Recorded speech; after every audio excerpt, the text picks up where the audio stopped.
দেখুন আমি দেখুন দেখুন দেখুন হ্যাঁ জয়েন করেছি, অনেকক্ষণ জয়েন করেছি।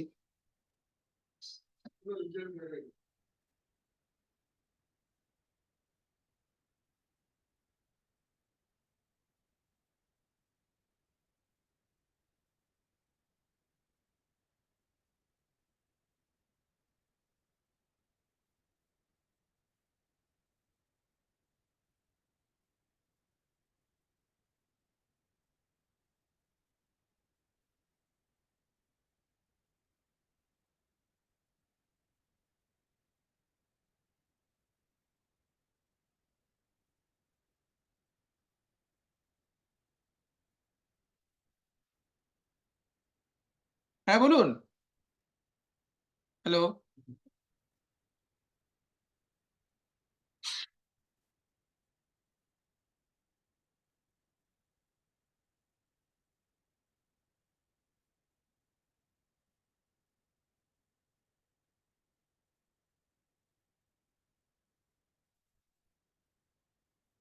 হ্যাঁ বলুন বলুন।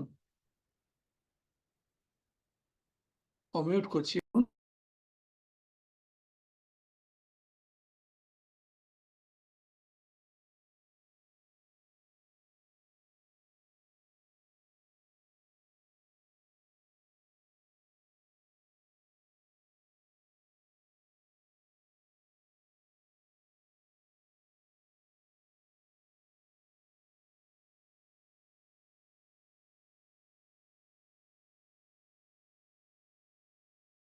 হ্যাঁ হ্যাঁ।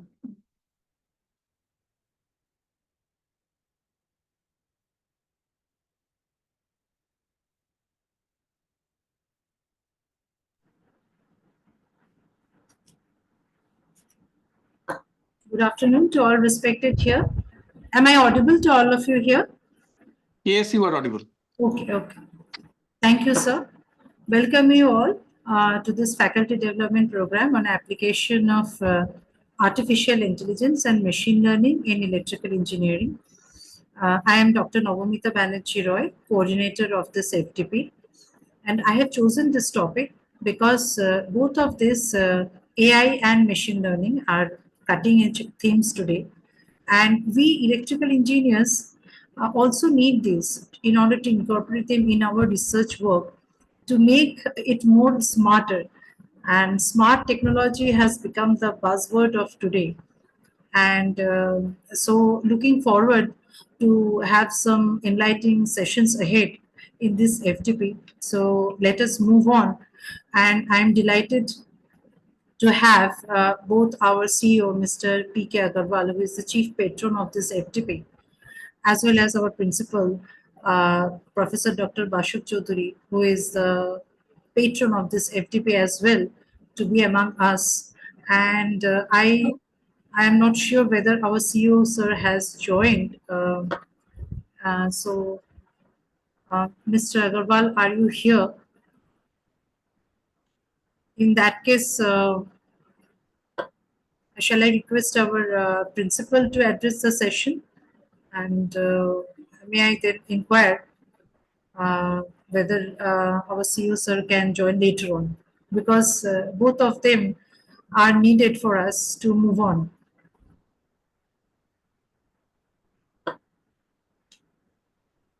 So, sir, shall I take some time to call our CEO, sir? Whatever. I mean, the best thing will be, how Pradeepji join করছেন? Let me ask, okay? Okay.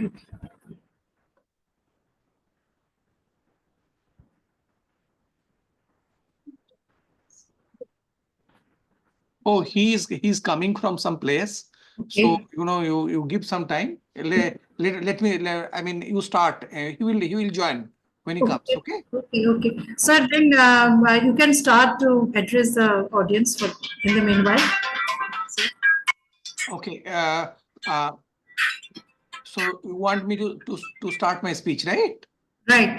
Yeah. How much time will you give me? 5 minutes? Sir, you please take your time. No. 5 minutes. How many lectures do you have today? I have 2 lectures today. Two lectures today. Oh, so the guests, I mean, and it will continue up to 4:30 or 5, right? 5, but for today only, it can be extended because of the today's starting day. Okay, okay. So there are 57 participants. How many of them are from outside the institute? Sir, most of them, because this domain is restricted to electrical engineering. In our institute, there is a single department, and 2 or 3 faculty members of heritage from other departments have joined, but not many, I think, because it's. Okay, that's all right. That's all right. My point is that, good afternoon to all of you. Those who have come from outside the department, my greetings to all of you from the institute. My greetings to all my respected colleagues who are present over here on this platform. My special mention, my special thanks to Navamita Banerjee, head of the department, and other teachers, because without them, nothing is possible, this kind of FDP. About a month back, we were discussing how the impact of artificial intelligence and machine learning, they can be addressed to, they can be discussed, they can be deliberated upon, and that's how the different departments agreed to organize this kind of FDP. In the morning, the Department of Applied Electronics and Instrumentation Engineering, they started, I mean, the department started, and I heard a full lecture. That lecture was very good by a librarian who said how the library facility is becoming dependent on artificial intelligence and what kind of tools are being used, different, he gave different names. And I checked, the lecture was pretty good. I mean, I learned some of the things which I did not know. So, the subject artificial intelligence and machine learning, we know that they're impacting the society, or they're going to impact the society in a very big way. But how the impact will take place, that is not known. And even what, for an engineering college, what is not becoming very clear for me is that, how these subjects, they're going to really make differences. For example, I am just giving you a very small example. Suppose, every house is having a pump. Those who are living in flats, they know that, the watchman is pressing a switch, and the pump starts, and, this happens. The electrical connections and all this, because all of you are electrical engineers. Now, whether it is possible to, it is definitely possible, whether it is possible to just use, one app-based system where, the switching system over there will be linked to the mobile phone, and the mobile phone will be pressed, and immediately, the app will be made operational, and immediately, the pump will start operating. And when it is 95%, when the tank is 95% full, there will be a message that will go to the watchman that, it is time in 95% full, otherwise, the water will come out of the tank. So immediately, you stop the pump, and immediately, there will be a switch, and he will say stop it, and the pump will stop. Very small example, very, very small thing. For example, in the houses, in all our dwellings, if this can be done, that, all the switches, they are made, app based, so that, you want to keep the switch, keep the light on in the staircase, and you want to keep the light off in the drawing room. Those things can be done, based on certain selections on the telephone. These are all very small applications. These are all very small applications. And if in an institution these applications are made, and the students are shown how these applications are possible, they are all becoming artificial intelligence based and machine learning based. They are very small examples, small in the sense that, much bigger things have happened. For example, if you think of the satellite, if you think of this gentleman Shubhranshu or Shubhangshu, he has gone to space, and the way that is being controlled through the control room, that the automations and the computer based system, they're very very big. But in small scale, what the students can do, that is where the objective of an institute is. Institute like us, institute like those where from you all are coming.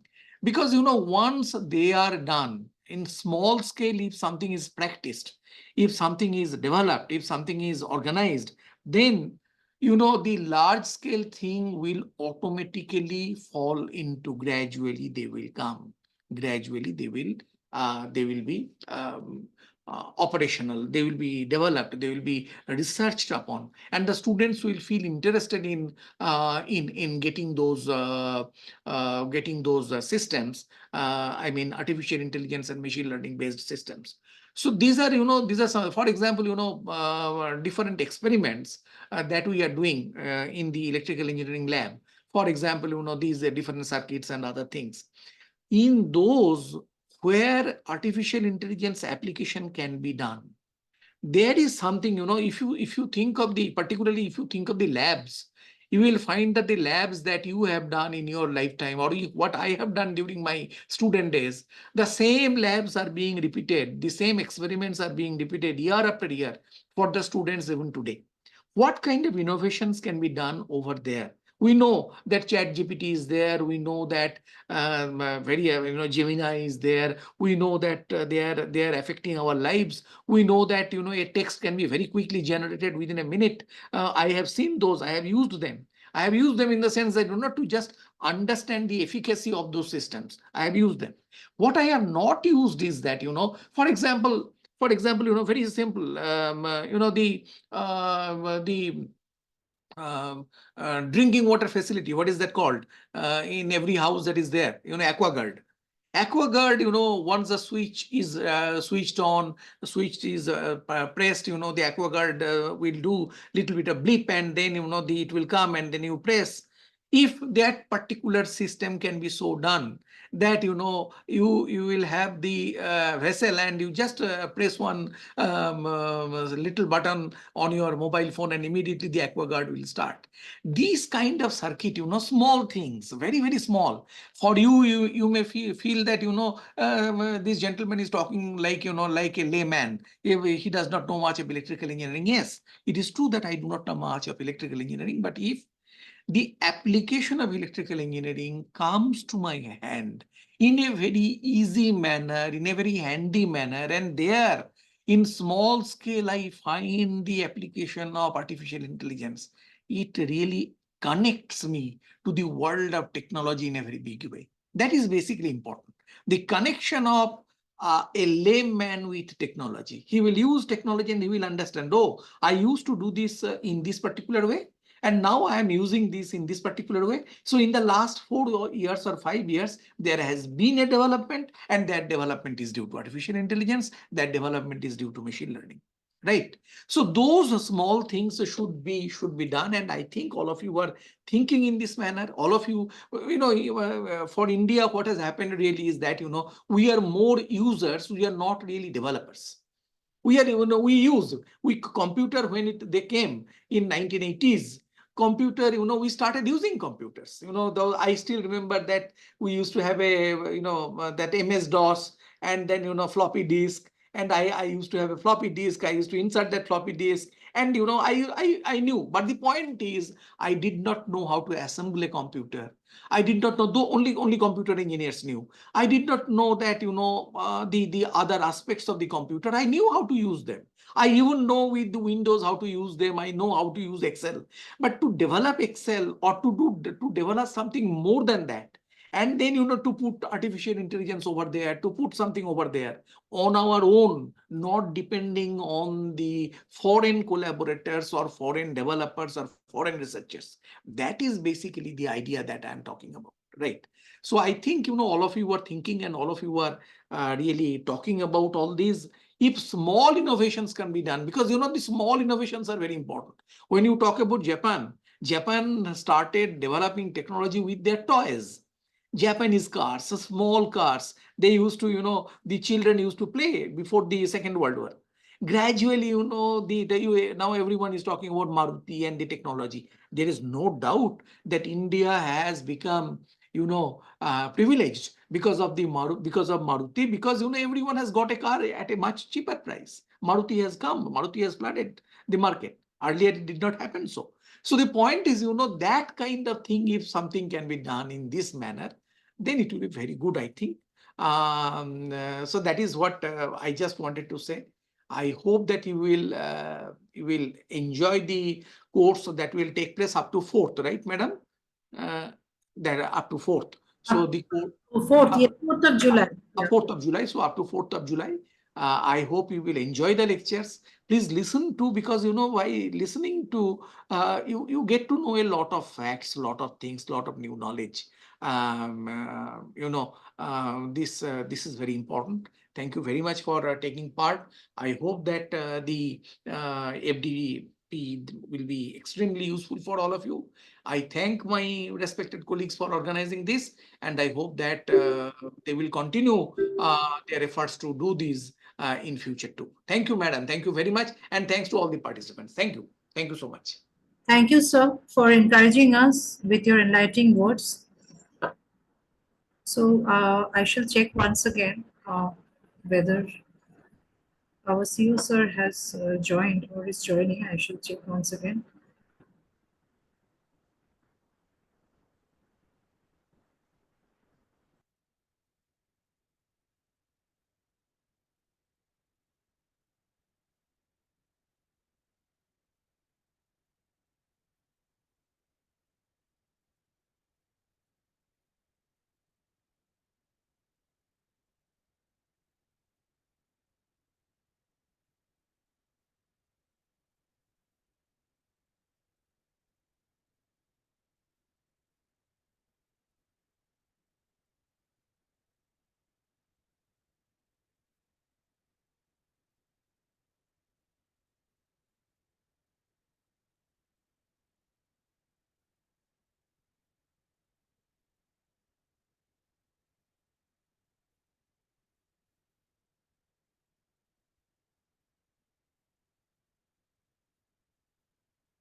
Dr. Ahmed, Dr. Ahmed, are you here? Are you there? Yes, yes. I'm not sure whether our CEO has joined. So, in the meanwhile, sir, I'm calling you to say a few words. Till then, I will inquire. I will make another phone call. If he is available, then it is okay. Otherwise, we'll have to move on. Okay. Okay. Okay. Once again, good afternoon to all the participants. Now I am inviting the secretary of the AMIEE Association and as well as the program chair of this FDP, Dr. Hamid. Okay, so who is the backbone of this program? Without his support, I would not have been able to conduct this FTP. So please, sir, please address the audience. And in the meanwhile, if our CEO is there, I shall invite him. Thank you, sir. Over to you. Thank you very much, ma'am. Very good afternoon to everyone. It's both an honor and a privilege to welcome you all to this 1 week online faculty development program. on the topic application of artificial intelligence and machine learning in electrical engineering. This FDP has been organized by the AMIEE Association in collaboration with the Department of Electrical Engineering, Heritage Institute of Technology, Kolkata. So it gives me immense pleasure to welcome you all to this 1 week online FDP. Uh, uh, Before I begin, let me express my heartfelt gratitude to Mr. P.K. Agarwal, the CEO of Heritage Group of Institution, who gave his consent to be the chief patron of this FDP, and Professor Basab Chaudhary, principal of the Heritage Institute of Technology. He has just addressed and has enlightened us all with his very important experience and his perception how the innovations and how this AI ML can be used in different departments. I'm very much thankful for the constant encouragement and leadership in fostering such academically enriching collaborations. Their unwavering support has been instrumental in making this FTP a reality. I also extend my sincere thanks to our coordinator, Professor Dr. Saibal Datta and Dr. Nabamita Banerjee Roy, along with all eminent resource persons and speakers from across the country for graciously accepting our invitation to share their knowledge and insights throughout the week. Your presence elevates the value of this program for all attendees. A special appreciation to our enthusiastic session host, Dr. Nabamita Banerjee Roy, Ms. Akashtha M, Dr. Purnima, Ashwarya Rathi. They'll be all hosts in the coming days, taking up this responsibility and ensuring a smooth coordination of each day's session. I would especially like to recognize Dr. Nabamita Banerjee Roy for playing a very instrumental role in bringing this event to life through her dedicated efforts and collaborations for the last, I think, 1 month we are working together, ma'am. Your contributions are truly valued and appreciated. As the secretary of the AMIEE Association and the program chair of this FTP, I take immense pride in witnessing the growth and enthusiasm around the integration of artificial intelligence and machine learning across engineering and academic disciplines. The AMIEE Association is a non-profit initiative committed to advancing knowledge, research, and innovation in emerging technologies. Our mission is to bring AI and ML out of the textbooks and into classrooms, labs, industries, and most importantly, into the lives of the common people. At AMIE, we truly believe that technology should be an enabler of inclusive growth, efficient systems, and sustainable development. From smart energy solutions, as discussed by our principal, to intelligent healthcare systems, AI and ML are revolutionizing how we live, learn, and work. And this FDP is a testimony to that vision.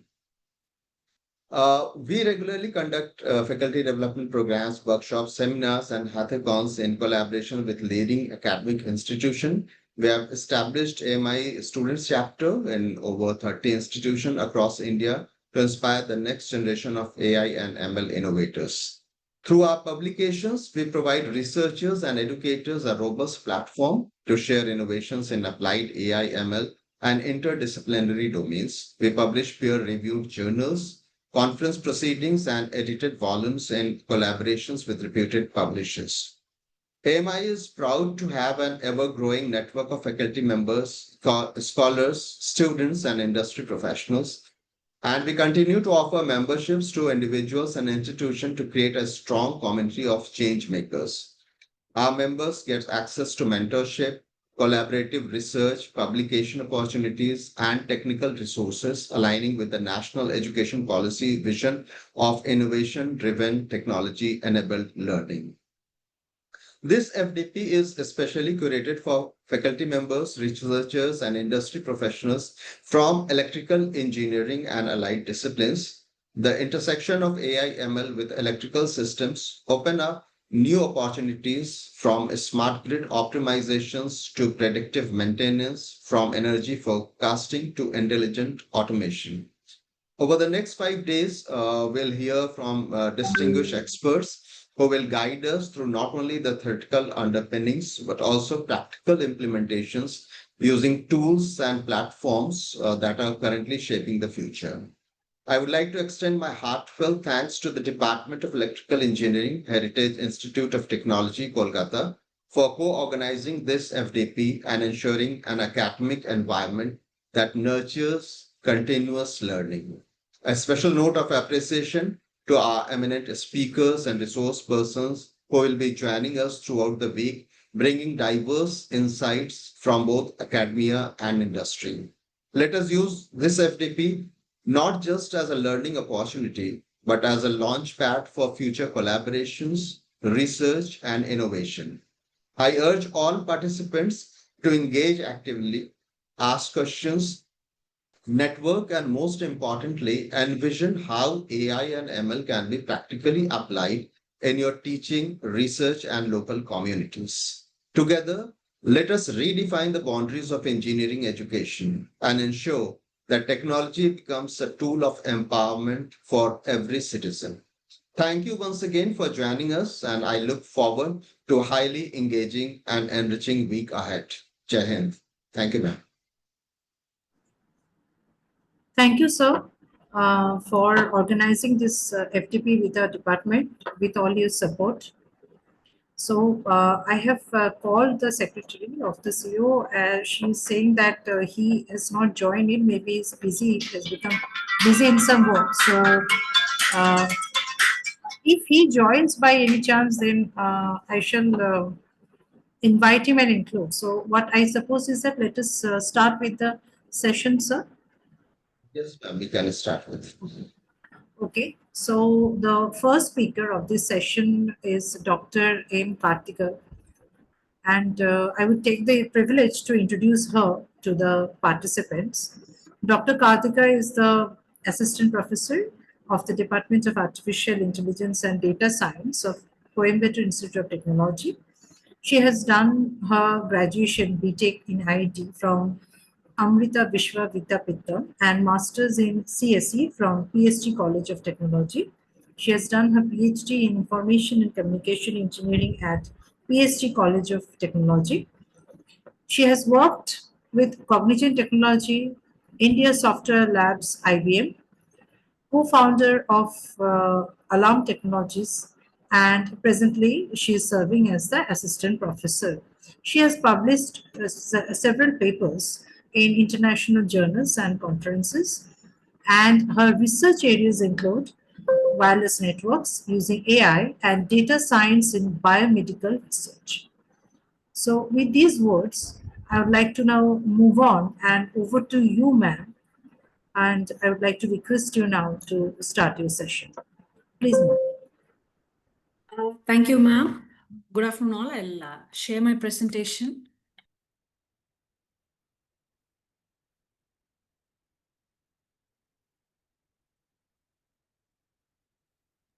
Hope my presentation is visible to everyone. Yeah, it's visible, ma'am. Okay.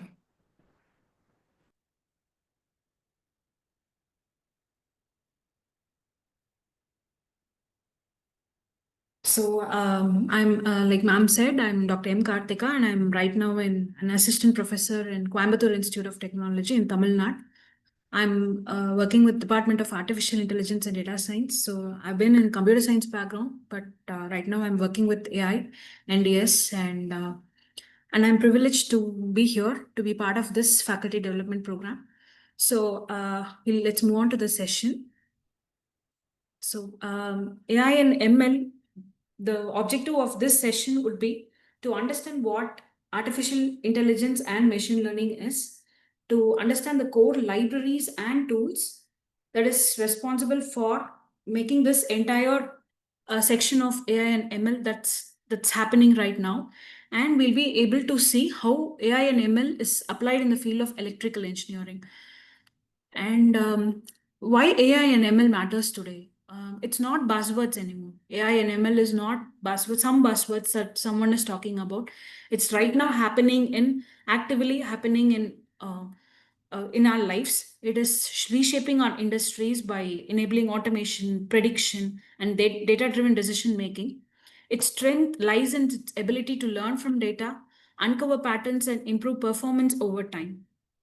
So some of the things we have AI-induced devices which we have seen right now are, which we are currently using, are smart devices like Alexa, Siri, and healthcare. We are able to see a lot of applications in radiology, etc. And specifically in electrical engineering, we are able to see smart meters, which is able to predict usage of electricity. Ma'am, just give me 1 second.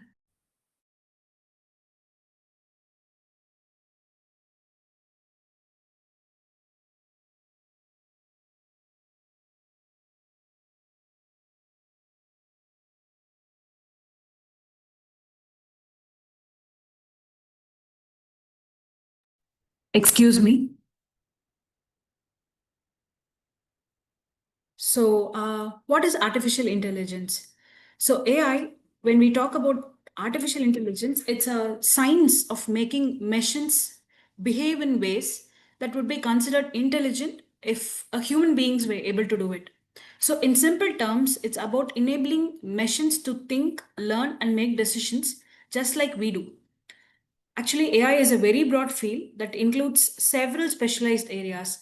For example, machine learning. AI is just not only machine learning, it also includes deep learning, natural language processing, so on. So, machine learning focuses on learning from data.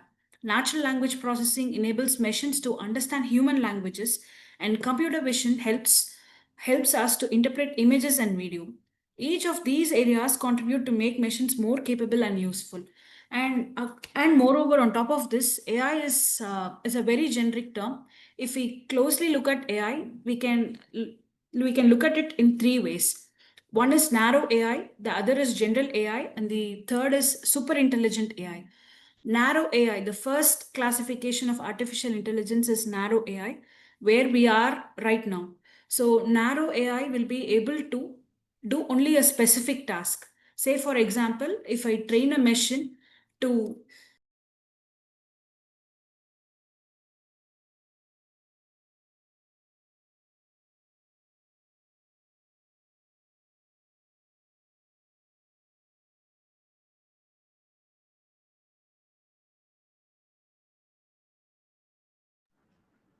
Hello, ma'am. sorry, ma'am. There was a small disturbance here. So, narrow AI is where we are right now. So, when a machine is trained for only one specific task, where we train a machine to to read only the human face, or the machine is able to understand our language, that is a narrow AI. So, general AI would be able to do everything a human being can. So we are able to understand language, we are able to process images, we are able to do prediction, we are able to do some analysis, classification, whatever a human being does. If a machine is able to do everything that we do, it becomes a general AI. So then the next part is our super intelligent AI, where this is a hypothetical situation. We are not even there in general AI right now. So a super intelligent AI would be a hypothetical time where our artificial intelligence will be able to outperform a human being. So this is where our rise of machines, our matrix all comes into play. This is a very hypothetical situation. So these are the classifications of artificial intelligence. So when we look at AI, there are a lot of terms associated when we talk about artificial intelligence. We say something as artificial intelligence. Machine learning is closely associated with artificial intelligence. Then we move on to something called deep learning. Then we have something called data science. So what do these terms represent? The biggest circle, the artificial intelligence, the largest circle here is a broad field, is a very broad field that covers everything related to machines, making machines very intelligent. When we are able to impart our intelligence to any machine, it becomes artificial intelligence. So when we say machine learning, we talk about a specific subset of artificial intelligence where a machine uses data and it's able to use the data to make itself intelligent. It'll use the data, it'll learn from the data, and after learning from the data, it will be able to predict something for us. It will be able to classify something for us. It will be able to do something for us. So this part which uses data and to become intelligent comes under machine learning. And this is a subset of artificial intelligence. So next is our deep learning. So deep learning is a subset under machine learning where we use very complex neural networks. A neural network is built closely in association, works like how the biological neurons inside our brain works. So our brain is actually the model behind deep learning. So deep learning is a subset of machine learning where there are large layers of neural networks and it is able to do very, very complex tasks like image processing or understanding human language. These tasks will not be able to be performed under just machine learning. So we need a very complex network of neurons to do this. So this subset of algorithms that does this comes under deep learning, but this in turn uses data. So this is generally also a machine learning also. But since machine learning aims to make a machine intelligent, it falls under artificial intelligence. So all these terms have these meanings. So where does data science come here? So data science, if I have to represent data science as a Venn diagram in relation to this, I'll be drawing another circle which will cover artificial intelligence, machine learning, and deep learning. So data science will make use of the data and it will use machine learning algorithms as well as deep learning algorithms to do data processing tasks. So these are the terms associated with AI. So now let's talk about machine learning. We'll move on to, since now we have understood what artificial intelligence is, we'll be moving on to something called as the next thing, which is called as machine learning. So machine learning is a branch of artificial intelligence, like I said, where the computer system learns from data rather than being explicitly programmed. Like, for example, before artificial intelligence, whenever we wanted the help of a computer, we would be explicitly programming it. Say, for example, let's take an example of a traffic signal. So I'll be programming the controller inside the microcontroller inside a traffic signal, saying that let 30-second pass. So after 30-second, you switch on to green light. After 30-second, switch on to yellow light. After 30-second, you move on to green light. So this is how we program it. So the system will not bypass or will not disobey my program. So whatever I've asked the system to do, it will just do exactly that, not lesser than that or not greater than that. Whereas when I talk about something called machine learning, I give the data to the machine will learn the data, and without me explicitly telling what the machine is supposed to do, it will start doing the work.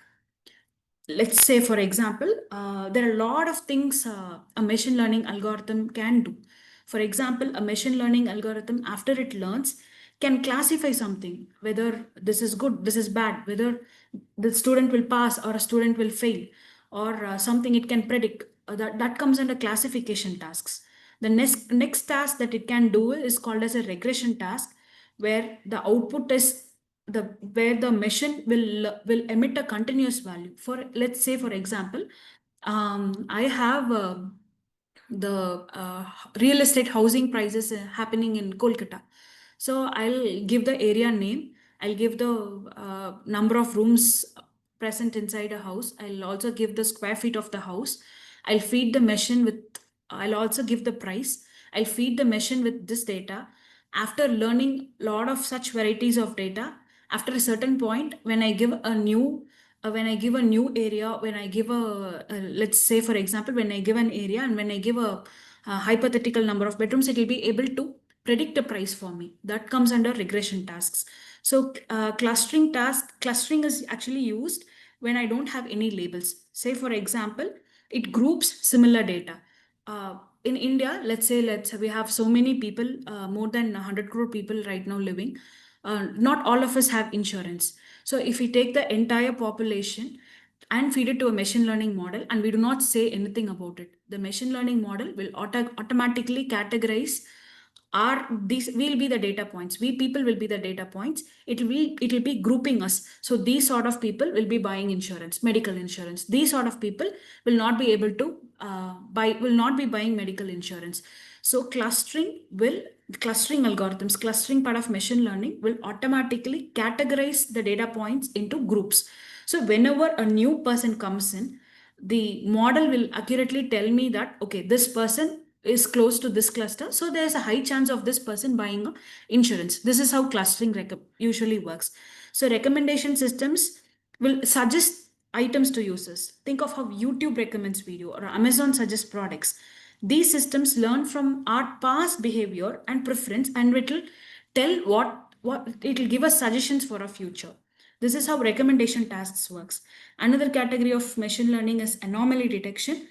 This involves identifying rare or unusual patterns. It's widely used in fraud detection, network security, predictive maintenance. All these type of tasks comes under anomaly detection. Natural language processing. Natural language comes when the machine is able to understand the human being's language, the way we talk, the way we emote, the way we present. Even sign language is actually a natural language.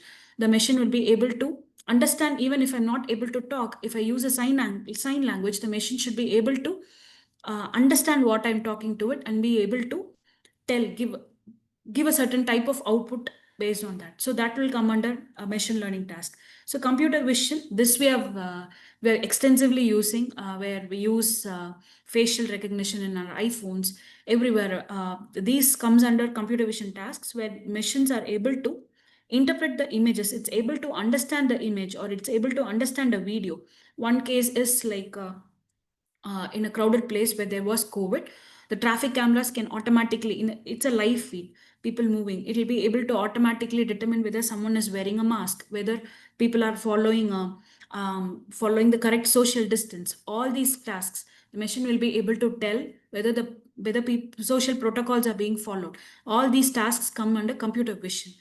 So all these are subcategories of machine learning. The other important, which is very essential for electrical engineering, is time series analysis, where time series comes under where my data is a function of time. Say, let's say for stock, my Apple stocks, the price of my Apple stock moves for every second, and my the data from my sensors move every second. My EEG data, my ECG data, all these data which moves in accordance with time, and my computer is able to, when my machine is able to make do certain type of task based on such type of data, is called as time series analysis.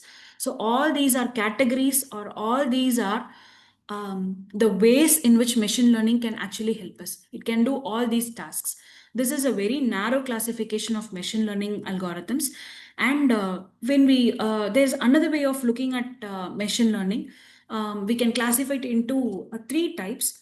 One is the supervised learning, the other is unsupervised learning, the third is a reinforcement learning. So when I talk about a certain algorithm and call it supervised, I'll be telling that, let's say, for example, I am able to, we'll take the case of the grade point acquired by a student and the number of hours he has put in before for the examination. So what I'll give to the machine is a collection of data of 100 students. I'll tell that these 100 students, for each student has studied these for these many hours, and this student has acquired this CGPA. So I have labeled, I know what I'm actually feeding, and I'll also know what I want as an output from the machine. And after this, using this data, if I use it to train the machine and then give another data, say this student has studied this many hours, can you predict the CGPA of this student? Such type of tasks comes under supervised. So supervised learning is a type of machine learning where the machine knows and the user knows, the programmer knows what is given as input and what is expected out of it as an output. This is supervised learning. Unsupervised learning is when I'll not give any input to my machine. I'll just randomly throw in data. The machine has to, by itself, has to understand the hidden patterns inside the data.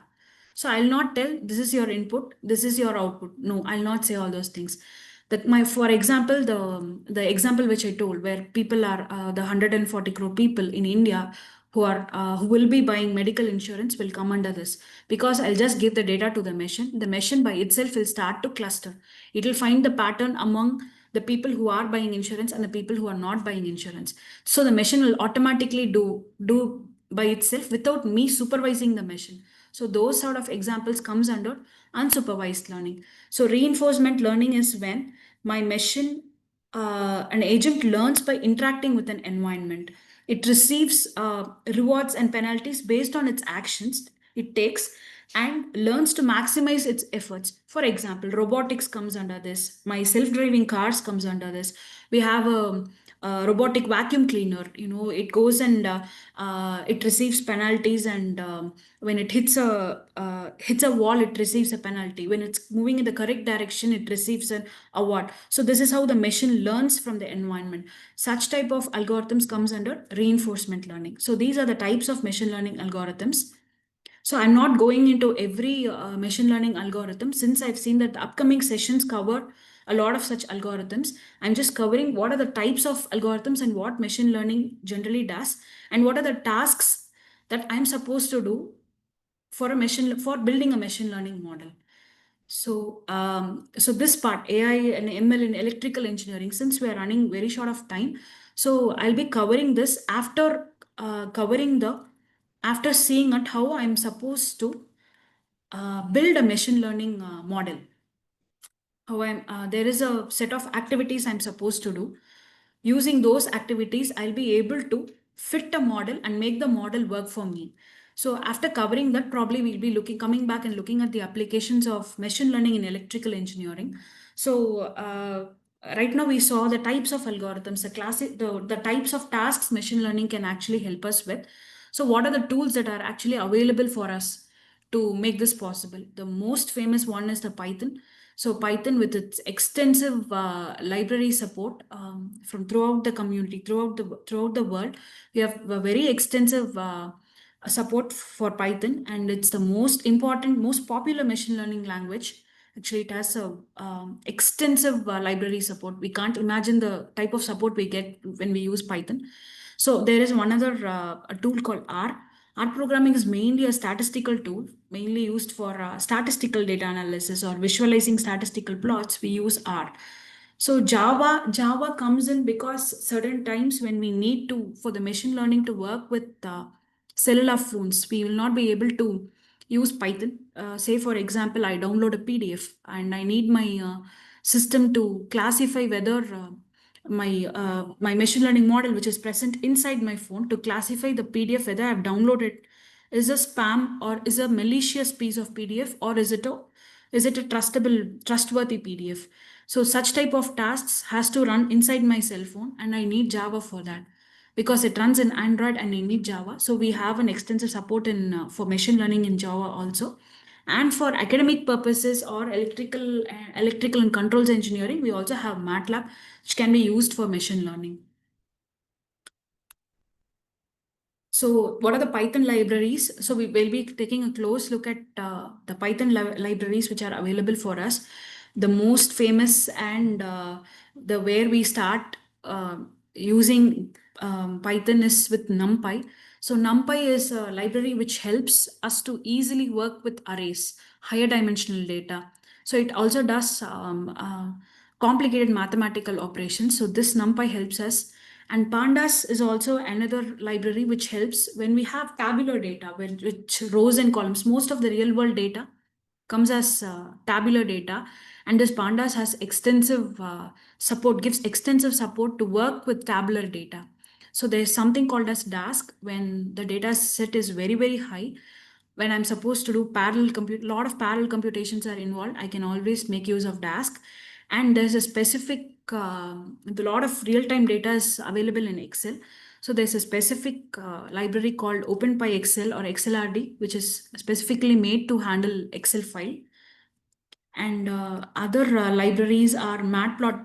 This is for data handling.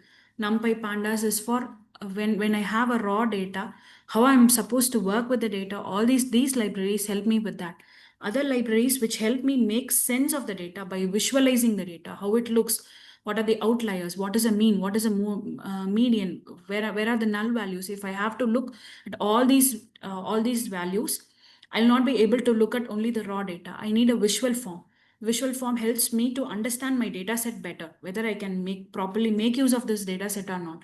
So to do this, Python gives me matplotlib, and Seaborn, which gives statistical plots, and Plotly and TensorBoard. TensorBoard is specifically used for visualizing neural networks. So this neural networks will come under deep learning, where I'll have multiple layers of neurons, hidden layers of neurons, which helps me to accomplish very complex tasks. This TensorBoard will help me visualize how those neural networks work. So the other libraries are machine learning. For now, we have saw for data visualization. As for data handling, when we want to take and build a model, the following libraries would help. Scikit-learn, which is used for regression task. Like I said, regression is used for predicting something. So classification, let's say for whether I'm classifying something as spam or not spam. Clustering is grouping certain type of data points together. For all this, I can use Scikit.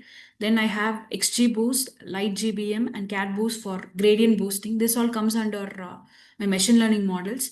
And when I have a data set which is imbalanced, which is not properly it covers only a certain, when the data set itself has a bias, meaning only the data is covered only for a few samples very well.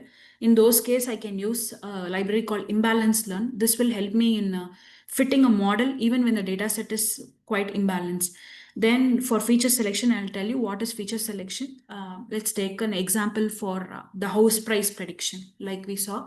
So let's say a house, when I have the data, the features which are available are the number of the area which is located, the number of bedrooms it has, the square feet it has, and the number of trees surrounding it. Let's say number of parks located close to the house. Among all these 5 features, only 2 or 3 is very useful for me to predict the price. For example, let's say only the square feet and the number of bedrooms, as well as the area in which is located, will determine the house price, not the number of trees present in the house or the park is close by or not. These features do not help me in correctly predicting the value of the house. So feature selection is one area, one part of machine learning. While selecting the model, I'll have to do something called as feature selection, which extracts only the important features. So for doing this, my ML extend will help me. This library in Python will help me in that. So this is for till now what we saw was for machine learning. For deep learning, I have something called TensorFlow. This is the most commonly used library for deep learning. TensorFlow, it's very famous. And I have Keras. This is also for building neural networks. PyTorch, which helps me build dynamic graphs, and Fast AI. This is when I do not have a lot of time for training the model, and I have very short time to train the model. I'll make use of this Fast AI. So till now, what we saw, what are the libraries which is available for which will help me build a machine learning and a deep learning model. Now we'll have a series of steps which I'll have to take in a series for me to achieve a certain goal. So, say for example, I have a task which I think machine learning can help me solve the problem. So, what are the steps I need to do in order? The order of these steps is very, very important. It's highly crucial. So, what are the steps I'm supposed to do to make this model work? So, the first step is my problem formulation step. So, problem definition. Okay, is the model actually apt for is this task actually apt to solve by machine learning? Because a simple model like controlling the traffic lights do not need something very sophisticated as a machine learning model. When I say measuring height and weight of a person and digitizing it, I do not need machine learning. So when I have a problem, the first and foremost step is to determine whether this problem is actually solvable through machine learning and whether machine learning is actually needed for this problem. So any problem which needs human-like intelligence only needs machine learning. So we need to first understand the objective of the problem, and then we'll have to start doing the other steps. The next step is the data collection part.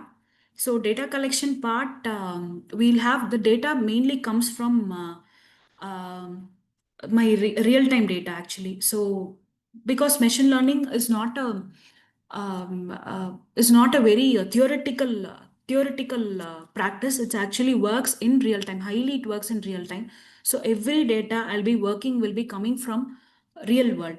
So the sources of such data would be like sensor data, namely the voltage, current, temperature, and historical logs from electrical equipment. Sometimes the data would be coming from EEG from electroencephalograms, or the ECG data, or I'll be getting billions of records from flight sensors, the sensors from the wings of a flight. Every part, every sensor, every data entry is data.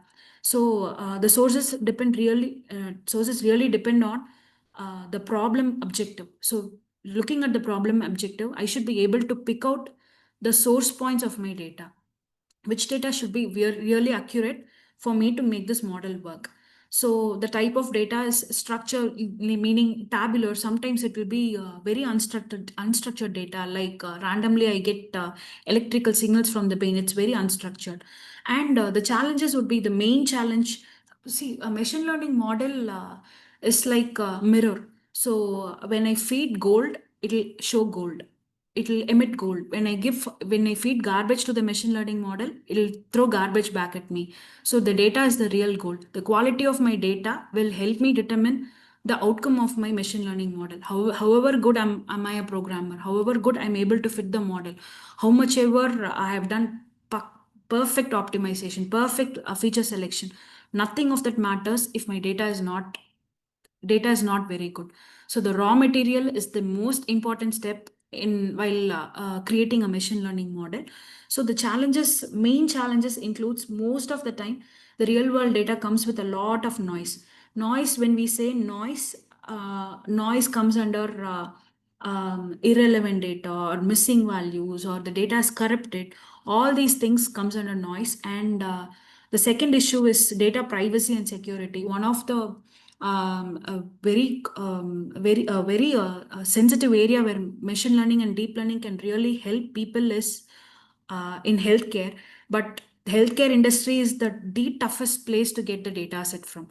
So when we want to make accurate predictions, we need the most perfect data. But I've known people who have struggled for months together to even get few basic data set from hospitals. So it's very tough. And the real-time data collecting real-time data is also very tough. We need to clearly know where to collect the data and how to correctly store and collect the data and store it properly. So like I said, in projects like quality matters more than quantity. A well-structured clean data set can lead to better models. In projects like load forecasting or fault detection, the accuracy of data from smart metals or transformers is very crucial. So we should always consider where and how our data is generated. Is it real time? Is it stored? Is it stored locally, or is it stored in the cloud? All these decisions impact the entire pipeline. So after defining the problem, after collecting the data from the real time, then we move on to something called as data pre-processing. So data pre-processing is where most of the effort in any ML project goes. Poor quality of data leads to very poor results, meaning I might have gotten real gold ore, but extracting the gold from the ore is very important. So not so the diamond is present inside a carbon, but a carbon cannot become a diamond. So the polishing of the removing the carbon outside and removing the diamond is the hardest part in extracting the diamond, not the mining process. So after getting hold of the data, however good source it is, the important step and the time consuming and the hardest step is our data pre-processing step, not even the model building part. So what I'm supposed to do when I say I have to pre-process the data, I say that I have to handle the missing values. Like I said, the data is very noisy. A lot of the times, important parts of the data would be filling. So I have to make a decision whether I have to remove the data, or should I calculate the median and fill it, or should I calculate the mean and fill it, or should I completely neglect such type of data. I have to handle the missing values. Then I'll have to remove duplicates. That's called data cleaning. I'll have to, sometimes there might be duplicate entries. This is very important because it will entirely shift the model's focus. When I do not do such process, it will shift the model's focus, and the output of my machine learning model without pre-processed data and with pre-processed data is hugely different. So I'm not supposed to skip any of these steps. So I'm supposed to remove the duplicates, and I'm supposed to, if there are any inconsistencies in the data, I'm supposed to fix it. And this normalization part is very interesting. Let's say, for example, when we are dealing with voltages, I have something close to 10,000 volts, and somewhere the temperature, one of the features is voltage, and the other feature, let's say, it's temperature. The temperature closely will go to 100 degrees Celsius, but my voltage can go to 10,000, 20,000 volts.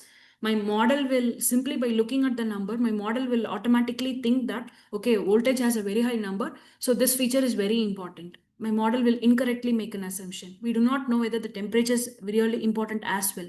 So just because my temperature is a smaller number, my model shouldn't understand that. My model shouldn't think that, okay, the temperature is not important, probably only voltage is important. So when there is huge difference in the numerical numbers, I'm supposed to scale it down so that the model doesn't show any bias to any specific feature. I'm supposed to do that. And then I have to do encoding. Certain types of models will not work with all the categories of data. So I'm supposed to encode the data. Say, for example, male and female, my model will not able to understand. It needs a numerical value. Everything I'll be calculating using matrices. My matrices will not be working with categorical data. It needs numbers to crunch. So I have to encode the data. And after that comes my feature selection. Feature selection is, like I said, whichever features is very important for me to do the machine learning task. I'm supposed to do it.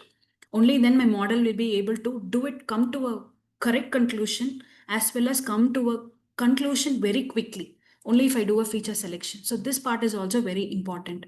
So the next step is model building. So like I said, suppose I have a problem of predicting whether electrical smart, I have a problem of predicting the wind area.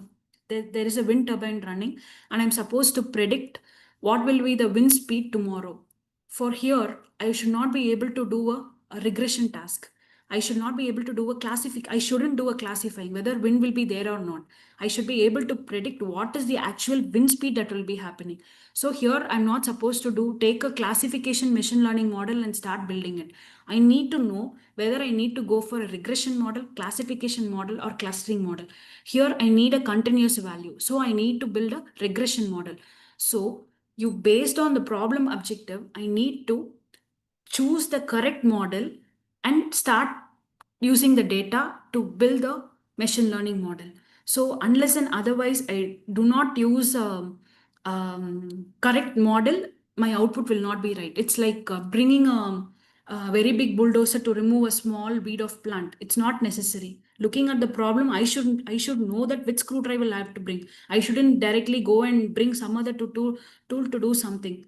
So that is very important. Then the next step after choosing the right model is dividing the data. Now I've got the data, I've got amazing data, I've done all the beautiful work to clean the data, I've pre-processed it, I've removed all the missing values. When there are noises, I have cancelled everything, and the data is beautiful, and I've also chosen the perfect machine learning model. What is my next step? I'm supposed to split my data into training and testing. So training data is what my machine learning model will use to learn. So it'll continuously imagine this like that. So imagine I have a kid, and the kid, I need to teach the small child to identify the image of a cat. So let's say I have 10 images of a cat, and to the small kid, I'll be taking 7 pictures of the cat, and I'll be showing to the small child saying that this is a cat. The second time I'll say that this is a cat, this is a cat. So 7 images of cat I'll show to the kid, and remaining 3 out of the 10 images, the 3 images I'll be showing it to the kid to ask to check the kid, to test the kid. I'll show it to the kid, and I'll ask him what is it. It should correctly say as cat. So if my data set totally has 10 images closely, it's usually 80-20 split. 8 images I'll be using it to train the kid, and 2 images I'll be using to test whether the kid has actually understood. This is actually machine learning, how kids learn. Actually, machine learning AI is built basically on how children learn. That's how artificial intelligence has actually come. So the children, when they are born, they do not have any knowledge. But repeatedly, when they are seeing things, or when they are hearing the language spoken, neurons gets formed inside them, and they're able to identify the patterns. They're able to identify, okay, this noise means this thing. Amma, the sound Amma means I'm calling my mother. That's actually a data meaning something. That's how a machine also learns. So I decided I took my data set, I split it into 80/20. So what I'll do based on my model, I'll be choosing the features, and I'll be selecting the algorithm, and I'll be feeding my data inside my model. My model will perform very badly. It will not give me accurate results. I'll use the result, and I'll again use the result to train my model back. So it goes back and forth. So it learns after a certain point. The main characteristics of a machine learning model is over and over in a certain period of time, my machine learning algorithm would start behaving better. That's how ML model works. So initially it will spit out some garbage result. I'll use that garbage result, and I'll tell it to the model that, see, this is not good. You're predicting it wrong. The value we have used is not right. So rearrange yourself and make sure you're giving a good result. So repeatedly, I'll be taking the output and feeding it back inside the model, and model repeatedly will learn that, okay, what I have done is wrong. What I've done is wrong. Probably I should change this and see. So finally, over time, my model will be able to tell that if you give any input, it will be able to give you a correct output. After 8 pictures, then for the 9th picture, the kid will be already ready to tell it is a cat. That's how a machine learning model works. So these are the common algorithms which we work. Linear regression is for regression. Decision tree is for classifying something. Random forest is also something like that. K nearest neighbors is for clustering. Neural networks comes under deep forest. All these algorithms will be actually taken in the later sessions of the faculty development program. But right now, we'll be looking only at the pipeline. So we have built the model, and after building the model, we just can't simply say that, okay, a model is built, we can start using. We need to evaluate the model. We need a scientific way of telling whether the model's behavior is correct or not. We cannot just simply trust the model. We need to evaluate it. For evaluating, we use a lot of metrics like accuracy, how accurate the model is, how precise recall. These are some of the things which we use to evaluate the model: precision, recall, F1 score, confusion matrix, telling how many positives it's actually correct, how many false positives it gave, meaning the value was supposed to be a different, but the machine learning model gave it to be a positive one. So confusion matrix, all these things we calculate, and root mean square error is a common evaluation metric when I'm supposed to predict a continuous value, what the value is supposed to be, but what my model is actually building. The error difference between the two gives my root mean square error. So the main aim of my model is to bring down all these error factors and perform well. So this is how I evaluate my model. And after this comes, my model is built. I've collected everything. I've chosen a Paka model. I've trained it well. My model is also based on the evaluation metrics. My model is also performing well. So after this, what am I supposed to do? This model has to be has to be implemented in the real world. For that, I can actually use it. Let's say I deploy spam filtering or detecting something is malware or not in my phone. So I'm able to embed this model inside a device, or I'm able to embed this model in the wind turbine. Let's say predicting the force of wind for tomorrow. I should be able to build a model and fit it inside my turbine, inside a microcontroller inside my turbine. So the platforms which helps me with these deployments are AWS, Azure, Google Cloud I can use. And we have to consider the following things.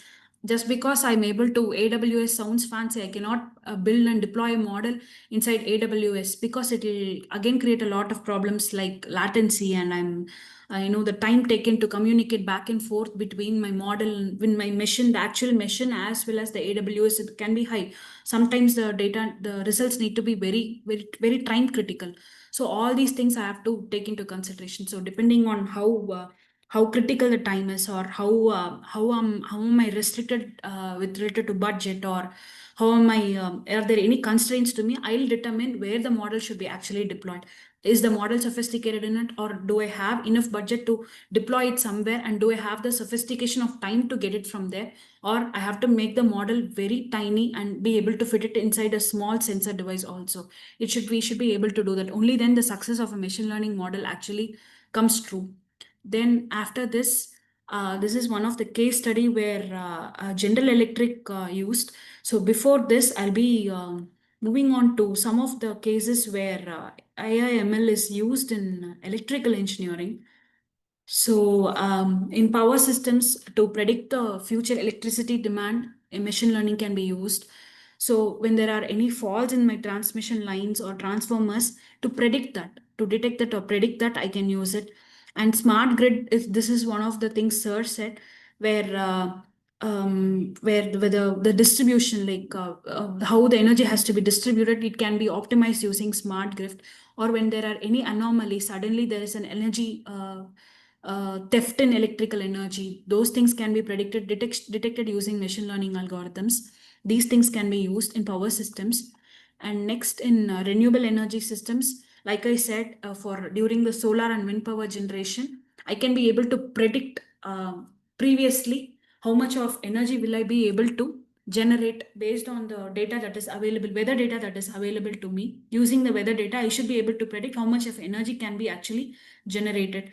And battery management systems is also another one where machine learning can be extensively used. And control systems and automation, where the controllers can be self-tuned, can be made to self-tune. And process automation is where one of the things where machine learning can be extensively used.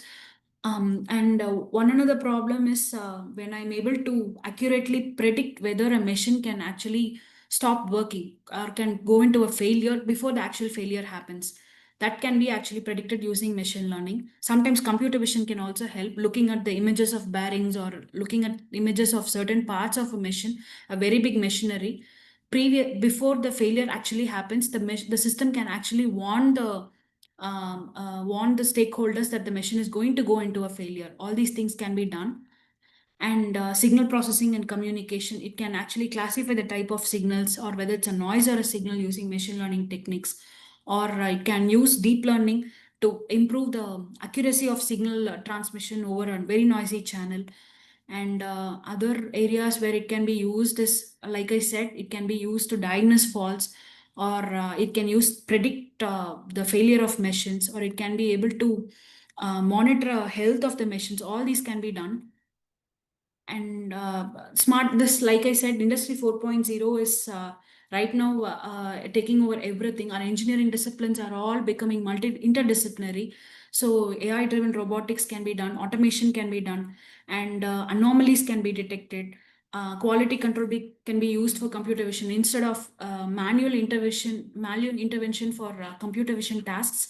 Quality control can be automatically done using computer vision. The systems can be automatically predict whether the manufactured materials is okay or not.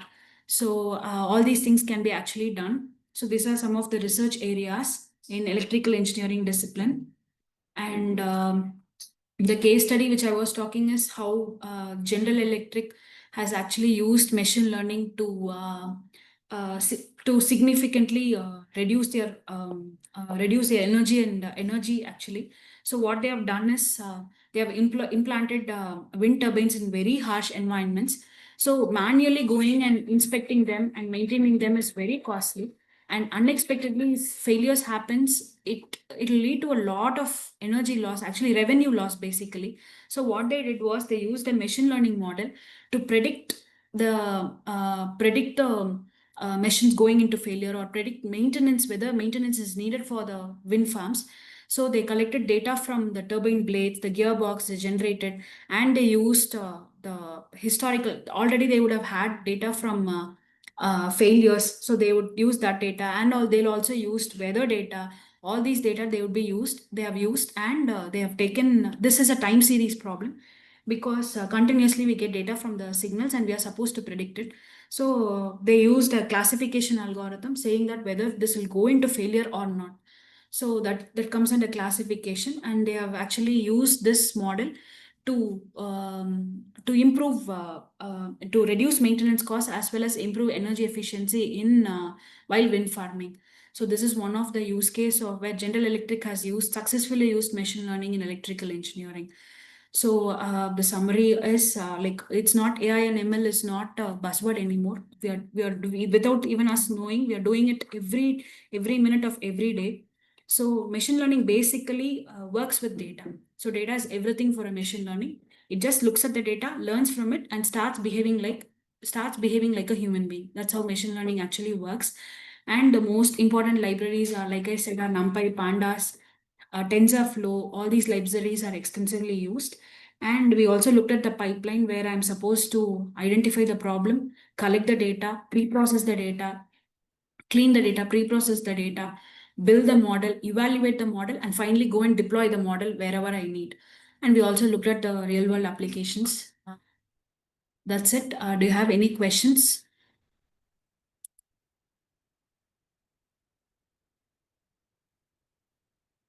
Any questions from the audience?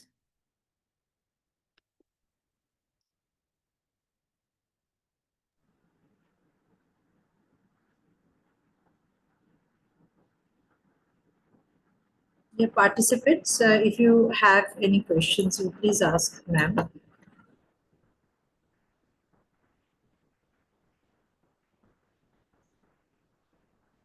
Or if you have later on, then you can also ask ma'am, right? Later, if they can ask later, communicate to you later.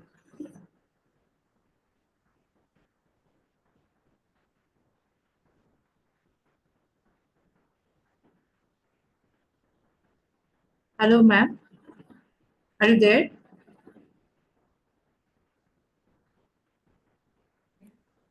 Dr. Kartika, are you there? Yes, ma'am, I'm here, ma'am.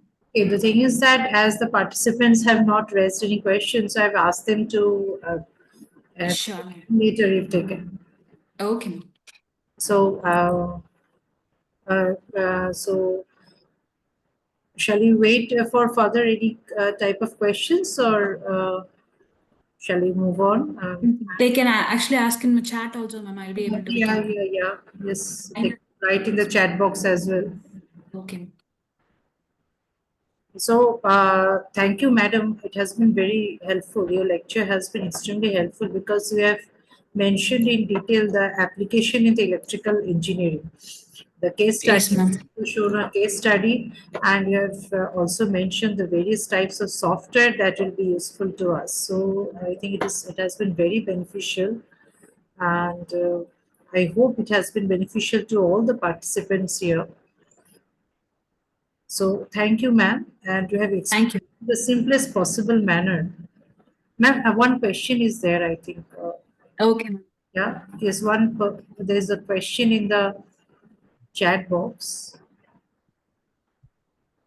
Research area in E, it has been mentioned, right? Yes, ma'am. Yeah, it has been mentioned already.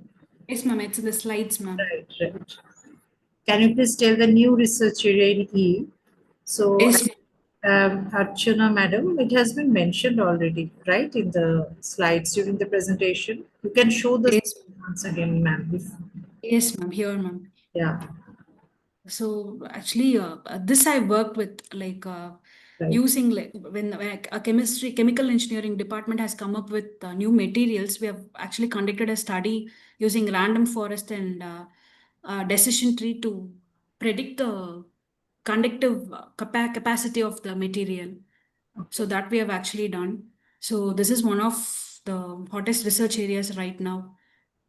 Instead of doing extensive research on the material directly, do use a machine learning model to actually predict how the material would go and synthesize new materials. That is also another important area, trending area in research right now using machine learning. Okay, thank you, ma'am. So I think it's okay, Archana, ma'am. Yeah, okay.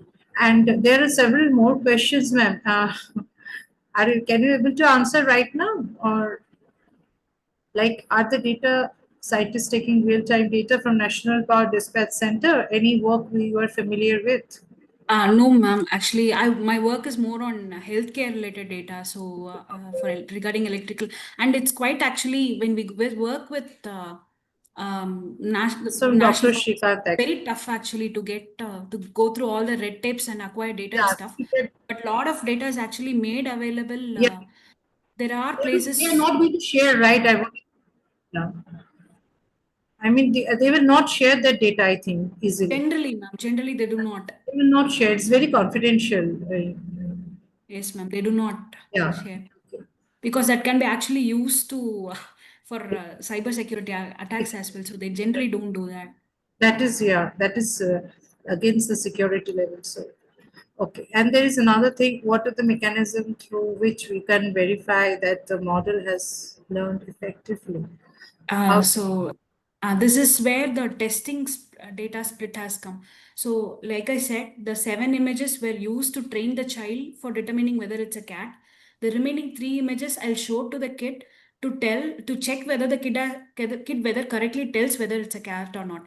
So I already know the answers for a few data set. I'll be giving to the machine telling that I do not know the value. So the machine will predict a value and give. I'll compare the actual value with the predicted value by the machine. So based on this, I'll be able to correctly tell whether the machine has learned effectively or not. So this is how I generally do it. This is how a machine learning model is generally evaluated. We have a lot of metrics, like I said, performance, accuracy, recall. Ma'am, he has also mentioned that how do you know that those performance metrics obtained are actually correct? They are compared with the, I mean, some of the test values, right, ma'am? Yes, ma'am. So in We comparison, use it with the test value and we'll measure the difference in the results with right. actual, and so that's how we actually do it. Yeah, yes. And there's a question from Shabir Ahmed. How can you use VVG16 on BRAT's 2020 data set? I've not worked on this data set, so I do not have an idea on this. Yeah. Yes, ma'am. I can And get back actually. I can learn and I can get back. yeah, sure. I hope Shabir has got the answer. Okay. And, For EEG signals, I think we'll have to go through a ethical board hmm, and we'll have to get the patient's permission, patient's consent, and we can start collecting the EEG signals this way is a one way. I can start going and collecting it. The other way is approaching the hospitals, which is very tough, which is very, very tough even in India. yeah. So that's one way. Actually, collecting a data set itself has become a topic very close to a PhD dissertation. Actually, it's tough, but Yes. it's possible actually. Yeah. Real time collection of real time data set is a challenge. Yeah. It's a challenge and it's highly, once we do it, it's a very big thing actually. Yeah. Ma'am, the chemical property, can you read the question of transmission line? Yes, ma'am, I can, ma'am. Yeah, there's another question. Using the stability index, what about application and voltage stability? We have actually not worked with the stability, so we have actually studied the conductive capacity of the material. That's it. Not extensively, not very extensively done it for these properties. Mm. With the values we got from the chemical engineering department, we did a regression model. We fitted a regression model and we analyzed it. For collecting real-time data in medical field, we have to take permission. Yes, ma'am, we need a Yes. permission. Any real time data collection needs a permission, right, ma'am? Yes, ma'am, we need. No one will share that data. No, it's discrete for every Yes, organization. ma'am. When we are in academia and we'll have to go through the ethical board Right. from our institution as well as the consent from the patients, and we'll have to correctly mask the details of the patients. It involves a lot of So, ma'am, can you? before we can actually publish it. Since we are going to publish it, we need a lot of consents actually. Uh-huh. From where, ma'am, can you tell? I mean, collection of data, I suppose she is asking. Well, We can go to Kaggle, ma'am. Hugging Post Kaggle. This Kaggle has an extensive collection of data. So we can go it, and we can sometimes the authors of certain papers would be ready to, if we mail them, they'll be ready to share the data set with us. That also can be done. okay, so there have been a lot of questions, and ma'am has answered all of them, I suppose. And if there are furthermore, I think the participants can contact ma'am. You have shared with me, Yes, ma'am. I suppose. Yes, ma'am. I'll share my mail ID. They can contact me. So it's nice that most of the participants have followed and they are raising questions. It has been a good question answer session. So I would like to thank you, ma'am, once again, as well as the participants. And if you have further questions, please contact madam. Okay. So let us move on to the next session now. Dr. Saran, are you there? Are you ready, I suppose? Are you there?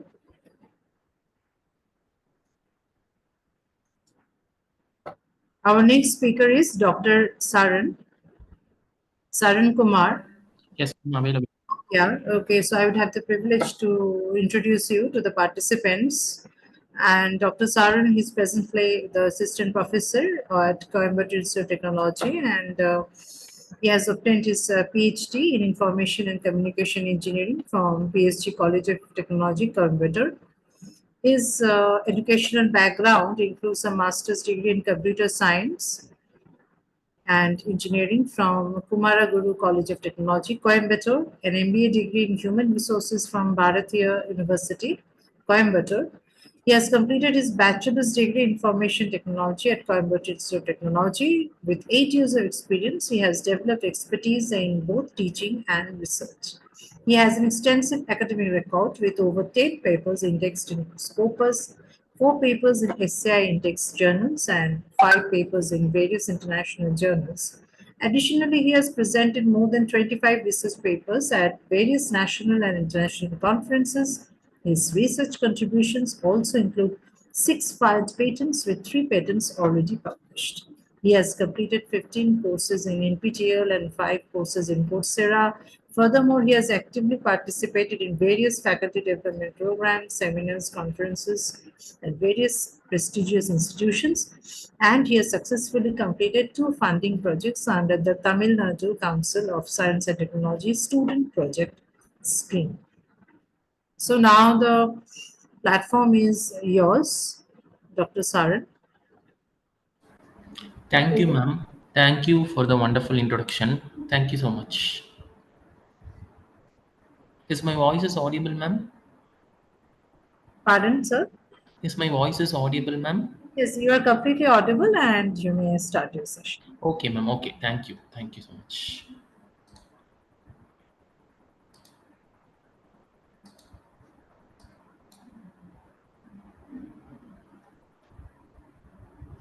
Yes, my screen is visible. Is my screen is visible, ma'am? Yes, your screen is visible. Okay, ma'am. Okay. So, good evening, participants. Sir, So, you put it in the slide mode. hello, ma'am. Sir, you put it in the slide mode. Slide mode. Yeah, slide mode only, ma'am. It is there. Yeah, slide mode. Okay. Slide mode only, ma'am. Is it viewable? Actually, the sidebars are also showing. So I think if you can click the slideshow once again, it will be better. Okay, ma'am. Wait a minute, ma'am. Yeah, good. I think it's coming.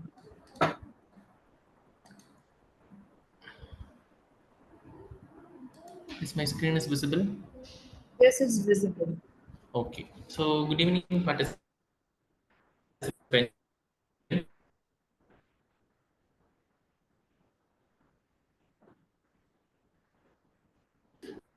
So, in the previous session, you had an so in this session, idea about what is data pre-processing and what is feature engineering in machine learning and what is data pre-processing and feature engineering concerned with electrical engineering applications. So this is my agenda. So first, I will be covering introduction to data pre-processing. Under data pre-processing, we have what is data quality and what are the various tasks in data pre-processing. Next, we have an introduction about data cleaning, data integration, data reduction, data transformation, and data discretization. So before moving to the slide, first we'll have an introduction about what is data pre-processing. So data pre-processing is basically concerned with will be processing data to remove any errors or noise or incomplete data or those things. So why this data pre-processing is important is in order to gain more performance with the machine learning model, we have to ensure good quality of data. So in this way, this data pre-processing is very important. So before moving to data pre-processing, we'll have get to know what is data quality. So data quality and why we need to pre-process the data. So once we have an accurate data or a complete data, we'll get a more performance. So that is the main need for data pre-processing. And also we'll be measuring the data by means of these terminologies, that is accuracy, completeness, consistency, timeliness, believability, interpretability. So accuracy in the sense whether our data is accurate or not. For example, if you say your date of birth is January 2, the data will be not an accurate because you have to say your date of birth along with your that is 1st January 1990. So that is about accuracy. Then completeness is in the same way we have to make the data complete. For example, if we have an incomplete data like your age is not given in integer value, if suppose minus, that is about completeness. Consistency is some modified but some not, that is dangling, that is your data has to be consistent so that it can be processed easily. Timeliness in the sense whether your data has to be updated timely. For example, weather data, temperature data, all those data you have to update regularly so that you can check the quality of data for pre-processing. When concerned with electrical engineering department, timeliness in the sense of what is the voltage at the particular point of time, what is the resistance available, that is about timeliness. Next, coming to believability, whether the data we are having is believable or trustable, whether it is a correct data or it is a tampered data, all those things we have to check it out. That is about believability. Next one is interpretability. That is how easily the data can be understood. Whether you have a data that can be understandable easily. So that is about interpretability. So these are the various measures to ensure the quality of data before we are moving to data pre-processing. Next. So this is the main need or a necessity for performing data pre-processing in order to make your data accurate, complete, consistent, timeliness, believable, and interpretable. Next, we move to what are the various tasks or what are the various steps in data pre-processing. So some of the steps are data cleaning, data integration, data reduction, data transformation, and discretization. So these are all the various tasks you will be performing under data pre-processing. So first one is data cleaning. So data cleaning is something about you will be removing the missing values, or you will be replacing the incomplete values, or you will be replacing the errors or outlier values. Errors or outlier values in the sense, if the column particular column represents a voltage value, if it is supposed to be minus 98, so that will be called as an error value or an outlier value. Okay, so that is about data cleaning. You will be replacing the missing values, incomplete values, or error values. Next one is data integration. So data integration is something about you will be merging or combining multiple data in order to get one final data. For example, if you have a length and a breadth, or if you have a inductance and a resistance, you can calculate a voltage. So that is about data integration. So one column will be representing a current value, one column will be representing a resistance value. With the available two columns, you can easily calculate a voltage value, that is V is equal to IR. That is about data integration. That is, you will be merging multiple data to create one data or an aggregation of data. Next one is data reduction. So data reduction is something about you will be reducing the size of a data or a dimension of the data. If your data is supposed to be 10 cross 10, that is, it has 10 rows and 10 columns, you have to make data reduction in the sense you can reduce into 5 cross 5 or 4 cross 4. That is about data reduction. uh, Under data reduction, you have many methods, that is dimensionality reduction, numerosity reduction, data compression. Next one is data transformation and data discretization. That is, you will be transforming or converting a value to another form. That is about data transformation. So data discretization is you will be splitting the values. That is about data discretization. Okay, so these are all the major tasks concerned with data pre-processing. So now we'll move to the various methods under each of these tasks.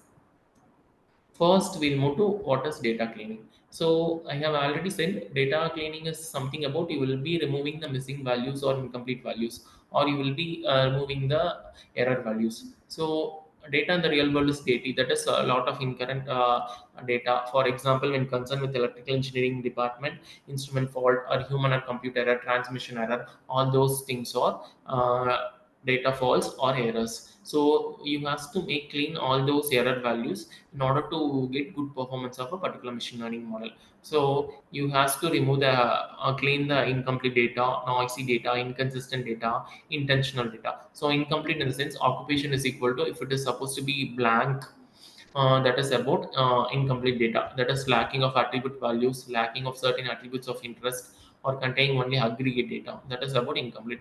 Noisy in the sense containing noise, errors, or outliers. If suppose if our salary is in the value of minus, that is negative value, that is about noisy data.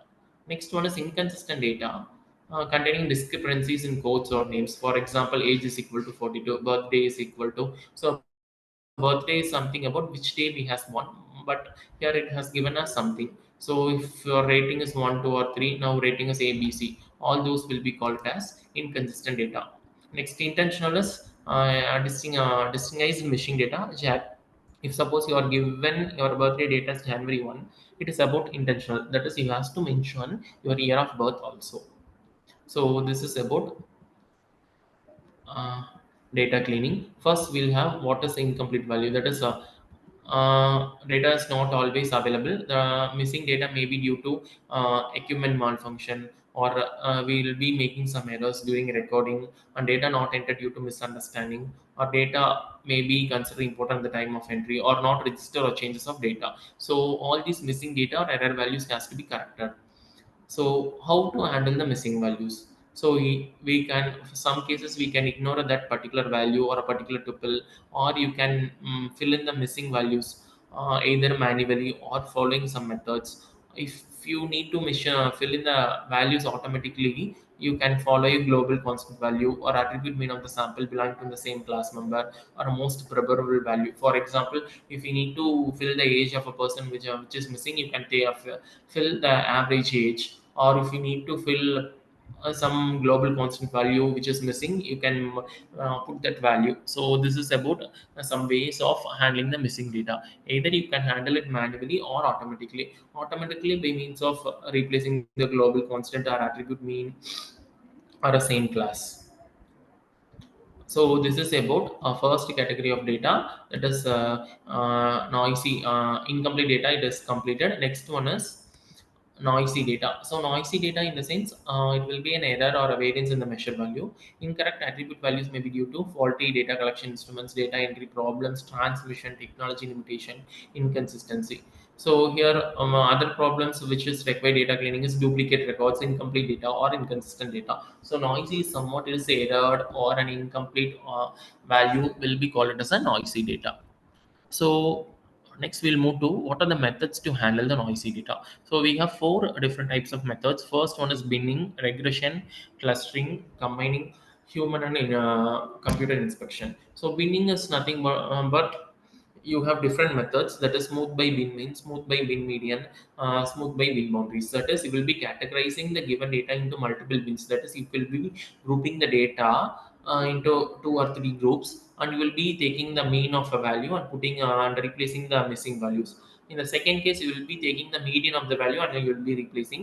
In the third case, you will be taking the boundaries of the values and you will be replacing. Okay, so that is about binning. So you will be sort the data and partition into equal frequency bins. So given data, you will be categorized into 3 different clusters or 3 different groups, and you can replace the missed data by means of means or median value or boundaries. Second category is regression.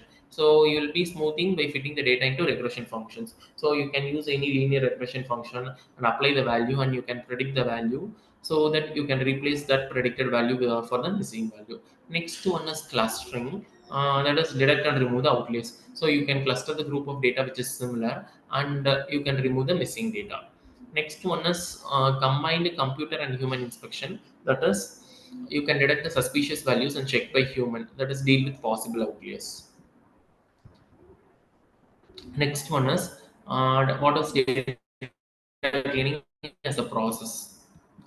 So data cleaning is nothing but a data discrepancy detection or data migration and integration. So discrepancy detection in the sense you will be using metadata, that is some data about previous historical data, or you will be field overloading, or you will be checking the uniqueness rule, consecutive rule, and null rule. That is, you will be using some common rules like bin means, bin median, all those things, and you will be replacing the data. So some of the common tools available is data scrubbing and data auditing. So data scrubbing is nothing but you will be checking for errors or outliers, and you will be making corrections manually. You will be using some domain knowledge. For example, you can know the and you can know the dates of some common festivals, and you can replace it with missing values. Data auditing is you will be analyzing the data to discover the rules and relationship to detect the violators. That is, you will be make an analysis of the given data, and you will be finding the relationship between the multiple columns or multiple tuples, so that once you find the relationship, you can put a value for the missing values. So this is about. Hello, am I audible? Sorry to interrupt you, sir. Yes, ma'am. So your slides are not changing. I Ma'am, think here I am changing, ma'am. it's not showing. So you can again, sir, in the top bar, there's a slideshow tab. You can click that. Then it will change to us also. It will visible. Yeah. Now we have. Now, ma'am. Yeah, but it's in the PowerPoint mode. Can you please switch on to the slideshow mode? I mean F5, Yeah, slideshow only, ma'am. but it's not showing in that way. It's showing the PowerPoint mode. Wait a minute, ma'am.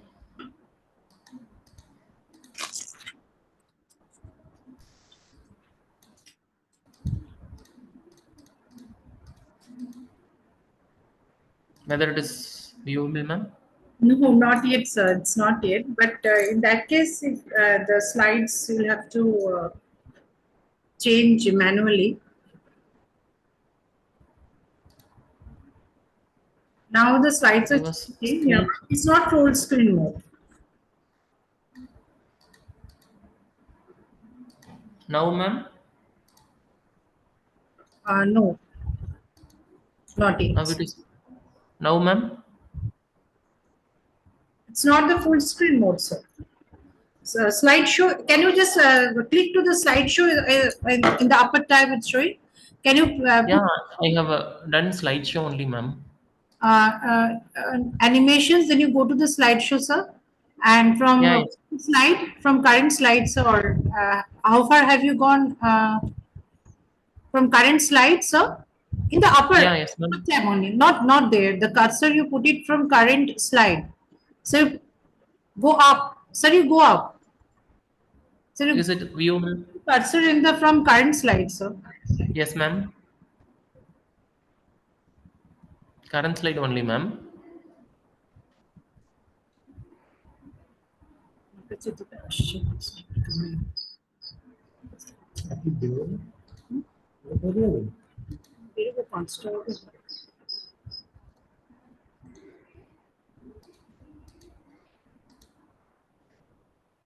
So you can Now, share the ma'am. whole screen. You can stop the share, and once again you have to share the whole screen so that the other slideshow will also be visible. You have selected a particular screen to be shown. That's why it is not coming. Share whole screen. Now, ma'am. Yes, now it is coming. Now it is coming. Perfect. Okay. Thank you. Yes, sir. Now it's okay. Thank you, sir. Okay. So next one is data migration and integration. So we will be migrating the data using some migration tools so that some transformation can be done.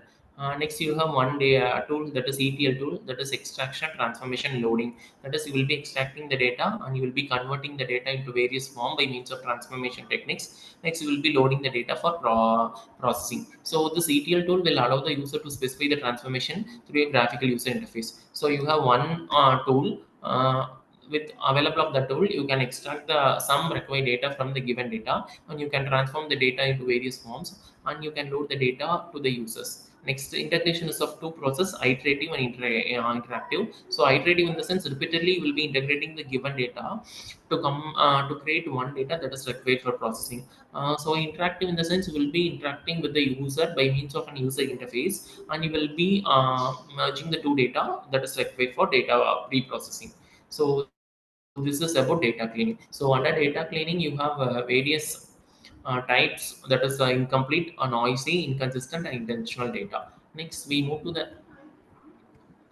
next task in data pre-processing, that is data integration. So data integration is nothing about, will be combining the data from multiple sources in order to create a common data. So integrate metadata from different sources. So that is, you will be integrating multiple data or multiple column to create a common data that will be required for processing. So here I will be performing facing one problem, that is entity identification problem. So identify real world entities from multiple data sources, that is Bill Clinton equal to William Clinton. So if the name is same, that creates some problem. That is a main problem with data integration. That problem will be called it as an entity identification problem. Next, so detecting and resolving data value conflicts. For some real world entity, attribute values from different sources are different. For example, some person will give your date of birth as 12 Jan 1993. Some persons will mention as 12/01 1993. So when you perform integration with these data, the value of the entity will remain different. Next possible reason is different representation, different skills. As I said, some people will represent Jan, or some people will represent 01. In concern with electrical engineering department, some will use a common metric, some will use a British units. So these are all the problems we'll be facing when concerned with data integration. So next we'll move to how to handle redundancy in data integration. That is, when you have a redundant and repeated data, how to handle redundancy during data integration process. So redundant data occur often when integration of multiple databases. That is object identification and derivable data. That is same object will be used in two different databases. At the time we will be facing redundancy problem. And also derivable data, one attribute may be derived attribute in another table. For example, annual revenue. For when you given a salary of a person, monthly salary of a person, you can derive the annual salary of a person. So that is about some redundancy problem. Next, redundant attributes may be able to detected by correlation analysis or covariance analysis. So whenever a data is given, at the time you can identify the redundant data by means of these two measures, that is correlation analysis and covariance analysis. So you have to integrate the data carefully from multiple sources so that to avoid or reduce the redundancies and inconsistency, and you can improve the mining speed and quality.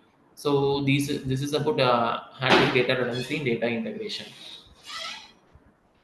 So next we'll move to the methods to handle the redundancy during the data integration process. You have two methods, that is correlation analysis and covariance analysis. So correlation analysis is about for nominal data. So you will be using only this for nominal data.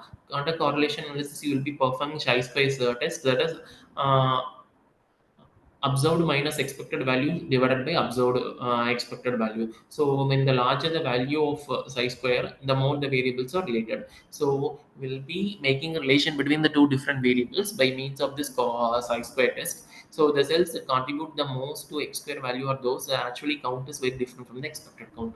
So a particular cell that represents a high value of chi square will be same to the two databases. So correlation does not imply causality of number of hospitals and number of car theft in a city are correlated. So whenever you are performing correlation analysis, two different databases has to be somewhat related. For example, patient database, doctor database. Between these two databases, you can perform a correlation analysis, whereas number of hospitals and the number of car theft in the city are not correlated. Okay. So both are casually linked by a third variable that is called as population variable. And also you can perform correlation analysis for a numerical data by means of Pearson coefficient. So this is a formula for calculating correlation by means of Pearson. That is R of A comma B, where n, here n represents a number of tuples. A and B are respective mean of A and B.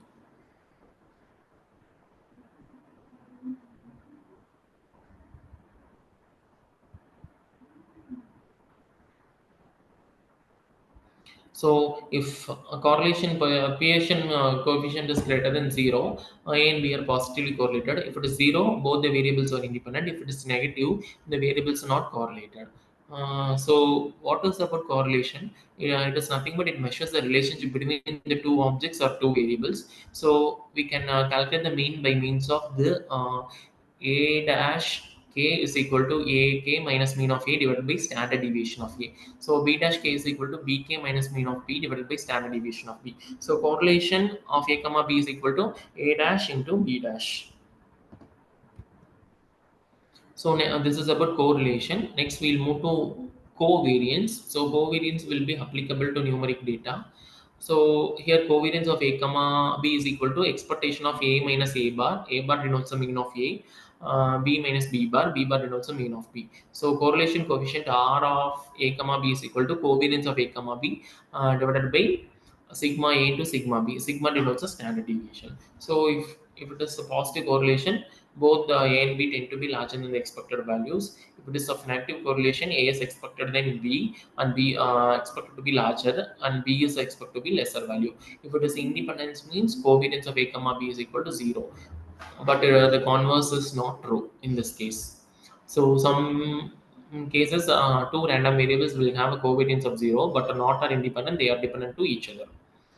So this is about data integration. So whenever you are performing data integration, you have to handle the redundancy problem, and also you have to handle the entity identification problem. So to identify the redundancy between the two data values, you can perform correlation analysis and covariance analysis. Next, we'll move to data reduction. So data reduction is about you will be reducing the dimensions of the data so that the data can be processed easily or effectively. So you will be obtaining a reduced representation of the data that is smaller in volume but produces the same results. So once you performing data reduction, the result of the data obtained by the process will be of same, but the size of the data will be of less. So why we need to perform data reduction? So what is the main reason for performing data reduction is to avoid the storage issues. So yeah, big database or a data warehouse has to store large amounts of data. At that case, the size of the database is not available to store that amount of data. In that case, we will be performing data reduction strategies so that the dimensions or volume of data will be reduced, but the context of the data will be preserved. So you have different methods for data reduction, that is dimensionality reduction, numerosity reduction, and data compression. So under dimensionality reduction, you will be removing the unrequired values or unimportant attributes or tuples. So you have three different methods for dimensionality reduction, that is wavelet transform, PCA, that is principal component analysis, feature subset selection, and feature creation. Under numerosity reduction,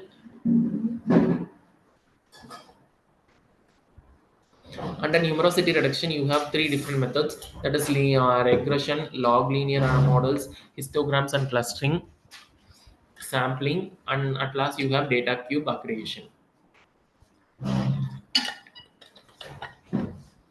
You have another method, that is data compression, that is you will be compressing the data by applying a different compression algorithms. So this is about different data reduction strategies, that is dimensionality reduction, numerosity reduction, and data compression. So first we'll move to a first method, that is dimensionality reduction. So under dimensionality reduction, you have to handle one problem, that is curse of dimensionality, which means when the dimension of data increases, data becomes sparse.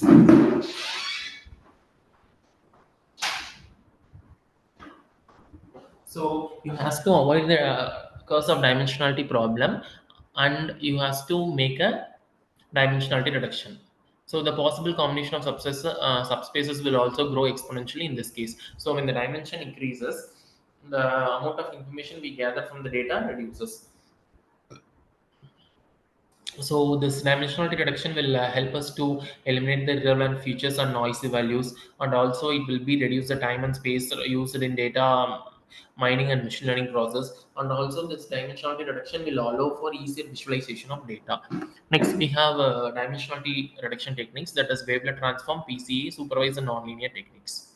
So what does wavelet transform is? You will be decomposing a signal into different frequency bands. So this wavelet transform will be mostly applied to the power signals or voltage signals. So it is especially useful for electrical engineering applications. That is wavelet transform for data reduction. So data will be transformed to preserve the relative distance between the objects at different levels of resolution. That is, different resolution levels can be preserved. So this will be mainly used for image compression. Next one is principal component analysis. So principal component analysis, in the sense, you will be given a data set. From the given data set, the principal components or the principal attributes will be captured or collected. So, or it will be reduced to the principal important components. So this is about principal component analysis. We'll be identifying the important or most crucial value, attribute, or tuples for a given data set. So here you will be using a eigenvectors, covariance matrix, all those things. Next one is attribute subselection method. So another way to reduce the dimension of data. So here what you will be doing is you will be selecting the redundant attributes and irrelevant attributes, and you will be deleting them. So redundant attributes, in the sense, duplicate much or all of the information contain one or more attributes.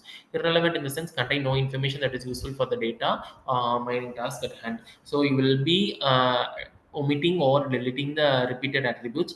For example, purchase price of a product and the amount of sales tax paid. Irrelevant, in the sense, student ID is often irrelevant to the task of predicting the student CGPA. So under data reduction, you will be performing attribute subset selection. In that case, you will be selecting only the important attributes for performing the reduction process.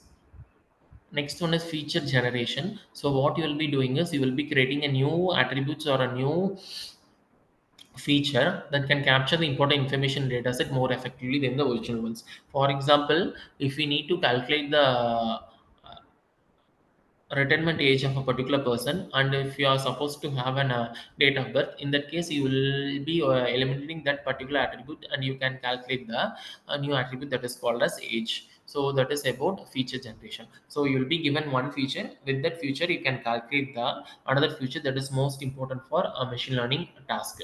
For example, if you are given a length and a breadth, in that case you can calculate the area of a particular object. So here you have three methods, that is our attribute extraction, mapping data to a new space, and attribute construction. So using these three methods you can perform a attribute creation process. Next one is numerosity reduction. So here what you will be doing is you will be reducing the volume or size of data by choosing alternative smaller forms of data representation.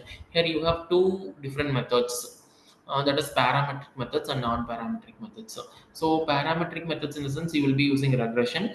So here the data will be with some model, estimate the model parameters, stores only the parameters and discard the data. So here you will be using linear log models. Whereas non-parametric methods, you will not assume any models. Here you will be using histograms, clustering, and sampling. So linear regression, in the sense, you will be data will be modified to fit a straight line. Multiple regression, in the sense, will be allow a response variable y to be modeled as a linear function of multi-feature vectorial. Here you will be mapping between two variables in linear regression. Multiple regression, you will be mapping between multiple variables. So log linear models, you will be approximating the multidimensionality probability distributions.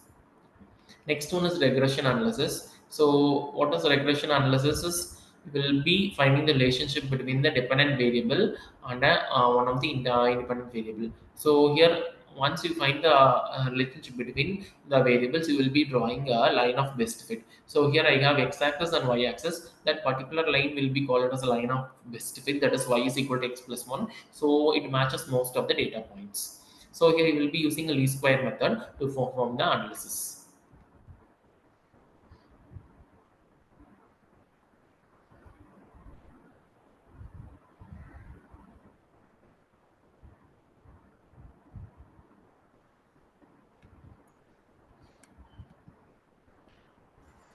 So next you have different regression types, that is linear, multiple, and log models. Here I have given, or I have specified the expression for each of these models. You can make a note of it. That is linear regression is y is equal to x plus b, where a denotes the common variable. That is the x denotes an dependent, x denotes an independent variable, whereas y denotes a dependent variable, because the value of y is always dependent on the value of x. So it will be called as a dependent variables. Multiple regression in the sense b naught plus b1 x1 plus b2 x2. So here non-linear functions will be transformed to the above. Log linear models in the sense you applying discrete multidimensionality probability distributions. So here what you will be doing is you will be estimating the probability of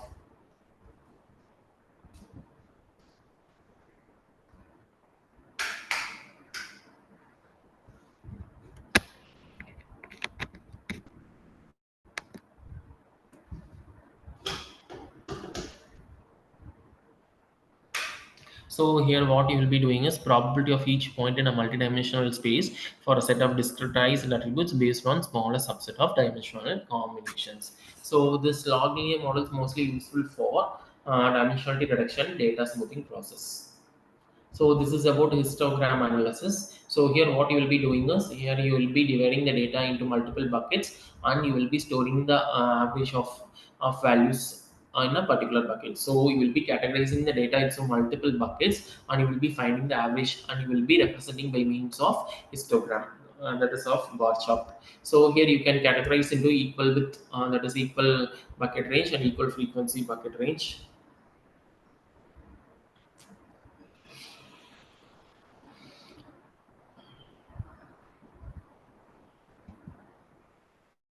Next one is clustering. So clustering in the sense you will be partitioning the similar data into one clusters or one group. So that will be called as a clustering analysis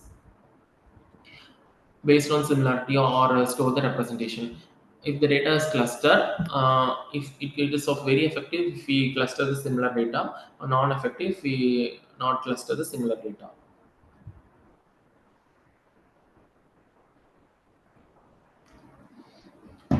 So under clustering, you have multiple algorithms, that is linear, hierarchical, density-based clustering. Next one is sampling. So what you will be doing is instead of representing the whole data, you can select a sample of data to represent the whole data. That is about sampling. We'll be collecting a small sample yes to represent the whole data set here. So here you will be choosing a representative subset of the data by means of simple random sampling and adaptive sampling methods. So sometimes the simple random sampling will have a poor performance in the presence of errors or skewness. You have different categories of sampling. As you can see the screen, simple random sampling, sampling without replacement, sampling with the replacement, stratified sampling. So simple random sampling in the sense equal probability of selecting any particular item. Sampling without replacement is once you select an object for a sample, it is removed from the population. Sampling with the replacement is an object is not removed from the population.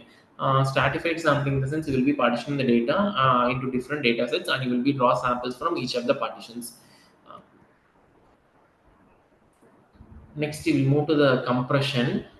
That is the last part of data reduction. So you have different categories of compression. That is string compression, audio or video compression. So string compression in the sense you will be compressing the values in order to avoid cyberbullying, or in order to avoid privacy, or in order to have a privacy preserving of data. Audio or video compression is mostly done to reduce the size of the data. So original data, you will be applying some compression, either lossless or lossy compression. Lossy compression in the sense some of the data will be lost, whereas lossless compression in the sense without losing the originality of the data, you will be performing compression process. So this is about data reduction.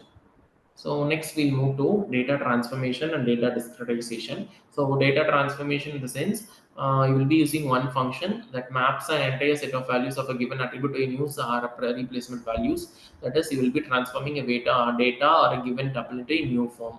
So here you have different methods. That is smoothing, attribute construction, aggregation, normalization, and discretization. So we'll move to normalization. Normalization in the sense you will be replacing the values with the normalized value, that is either a minimum value, maximum value, or an average value. So for normalization you have different types, that is min max normalization, z-score normalization, and normalization by decimal scaling. So instead of representing the same value as that of same, you can perform the normalization process. Discretization. So here you can consider three type of attributes: nominal, ordinal, numeric. Nominal values is nothing but color or profession nominal. Ordinal is nothing but academic rank. Numerical is nothing but a real value. So what you will be doing under discretization is you will be dividing a range of contribute values into an intervals. So you will be given a values. So you will be dividing into multiple intervals. So and also you can represent each of the group or set in by means of interval labels, all those things. So you have different data discretization methods: binning, histogram analysis, cluster analysis, decision tree analysis, and correlation analysis. So all those things we have seen previously. So binning will be applicable mostly to unsupervised data, that is the data doesn't carry any data labels. Whereas histogram analysis also supported for unsupervised data, clustering also unsupervised data, whereas decision tree analysis, the data must have a data label to perform a decision tree analysis.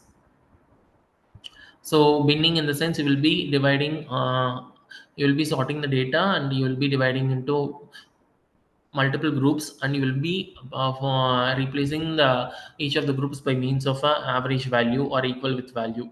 So that is about distance partitioning and frequency partitioning. So you will be dividing the values into n intervals of equal size uniform grid. Here you will be dividing the range into n intervals, each containing approximately same number of samples.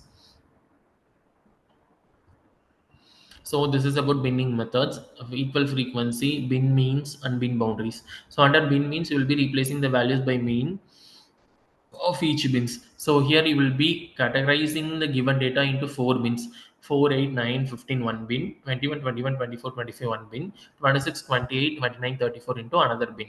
So in the bin means method, you will be replacing each of the value by mean of the values in a particular bin.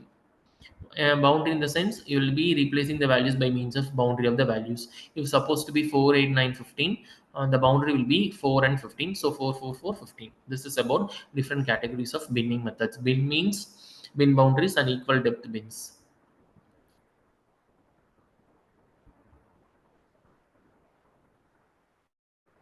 So classification will be categorized into supervised, top down, whereas correlation analysis in the sense supervised and bottom up.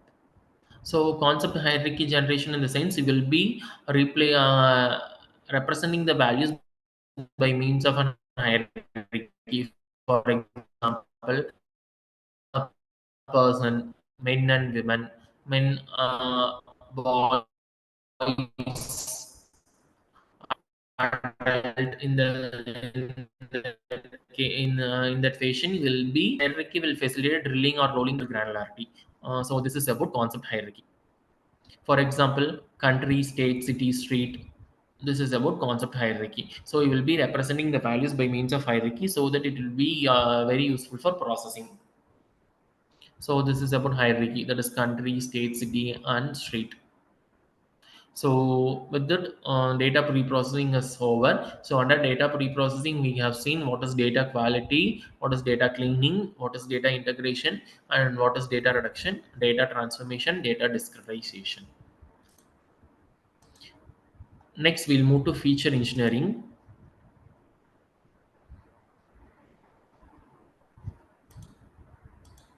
So feature engineering is something about you will be translating the data set into features such that these features are able to represent the data set more effectively and resulting in more performance. So if you are supposed to given one data set that has multiple rows and columns, from the data set you can represent some of the rows or some of the tuples alone so that it gives a better representation of the whole data set. That is, you will be performing addition, deletion, combination, mutation for your data set to improve the model training, leading to high performance and high accuracy. So it is one of the preparatory activities of data pre-processing, and you will be taking a raw input data and you will be converting that into well aligned features which may be ready useful for machine learning models. So this feature engineering will be encapsulating various engineering tasks like selecting the relevant features, handling missing values, encoding and normalizing. So feature engineering has two elements, feature transformation and feature subset selection. So feature is nothing but a particular attribute that is used for a machine learning process. Feature subset selection means you will be selecting a combination of features, that is redundant combination of features that will be useful for improving the performance of a machine learning model. Whereas feature transformation in the sense will be applying some mathematical formula to a particular column or a feature, and you will be transforming that particular column to a different values. So which is nothing but you will be creating a new features from an existing features that will be help in improving the model performance. This feature transformation also again has two major elements, that is feature construction and feature extraction. So both will be sometimes called as a feature discovery. So what is the main goal of this feature transformation processes? To achieve the best reconstruction of the original features in the data set, and also to increase the accuracy in the machine learning models. So this is about feature engineering.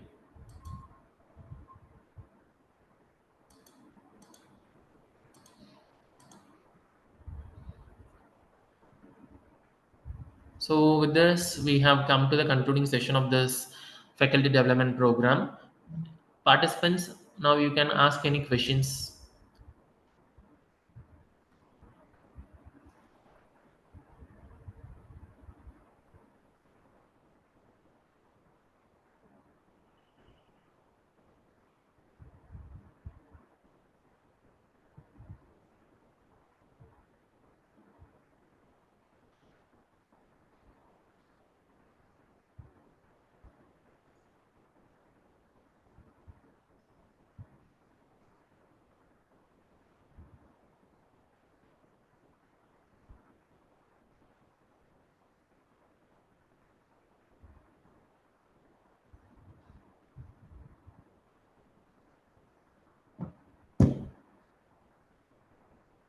Participants, any questions? Hello, ma'am.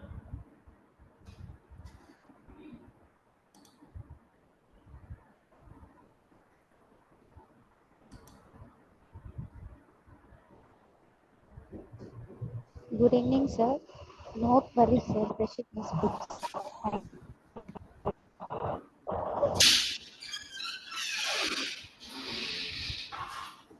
Hello, ma'am. Ma'am has left because of some network issues. Okay, sir. We can conclude. We'll be meeting again tomorrow session. Participants, if you have any queries, you can ask. Sir is here to answer your queries. You can connect with him later as well. You can put your questions in the chat box.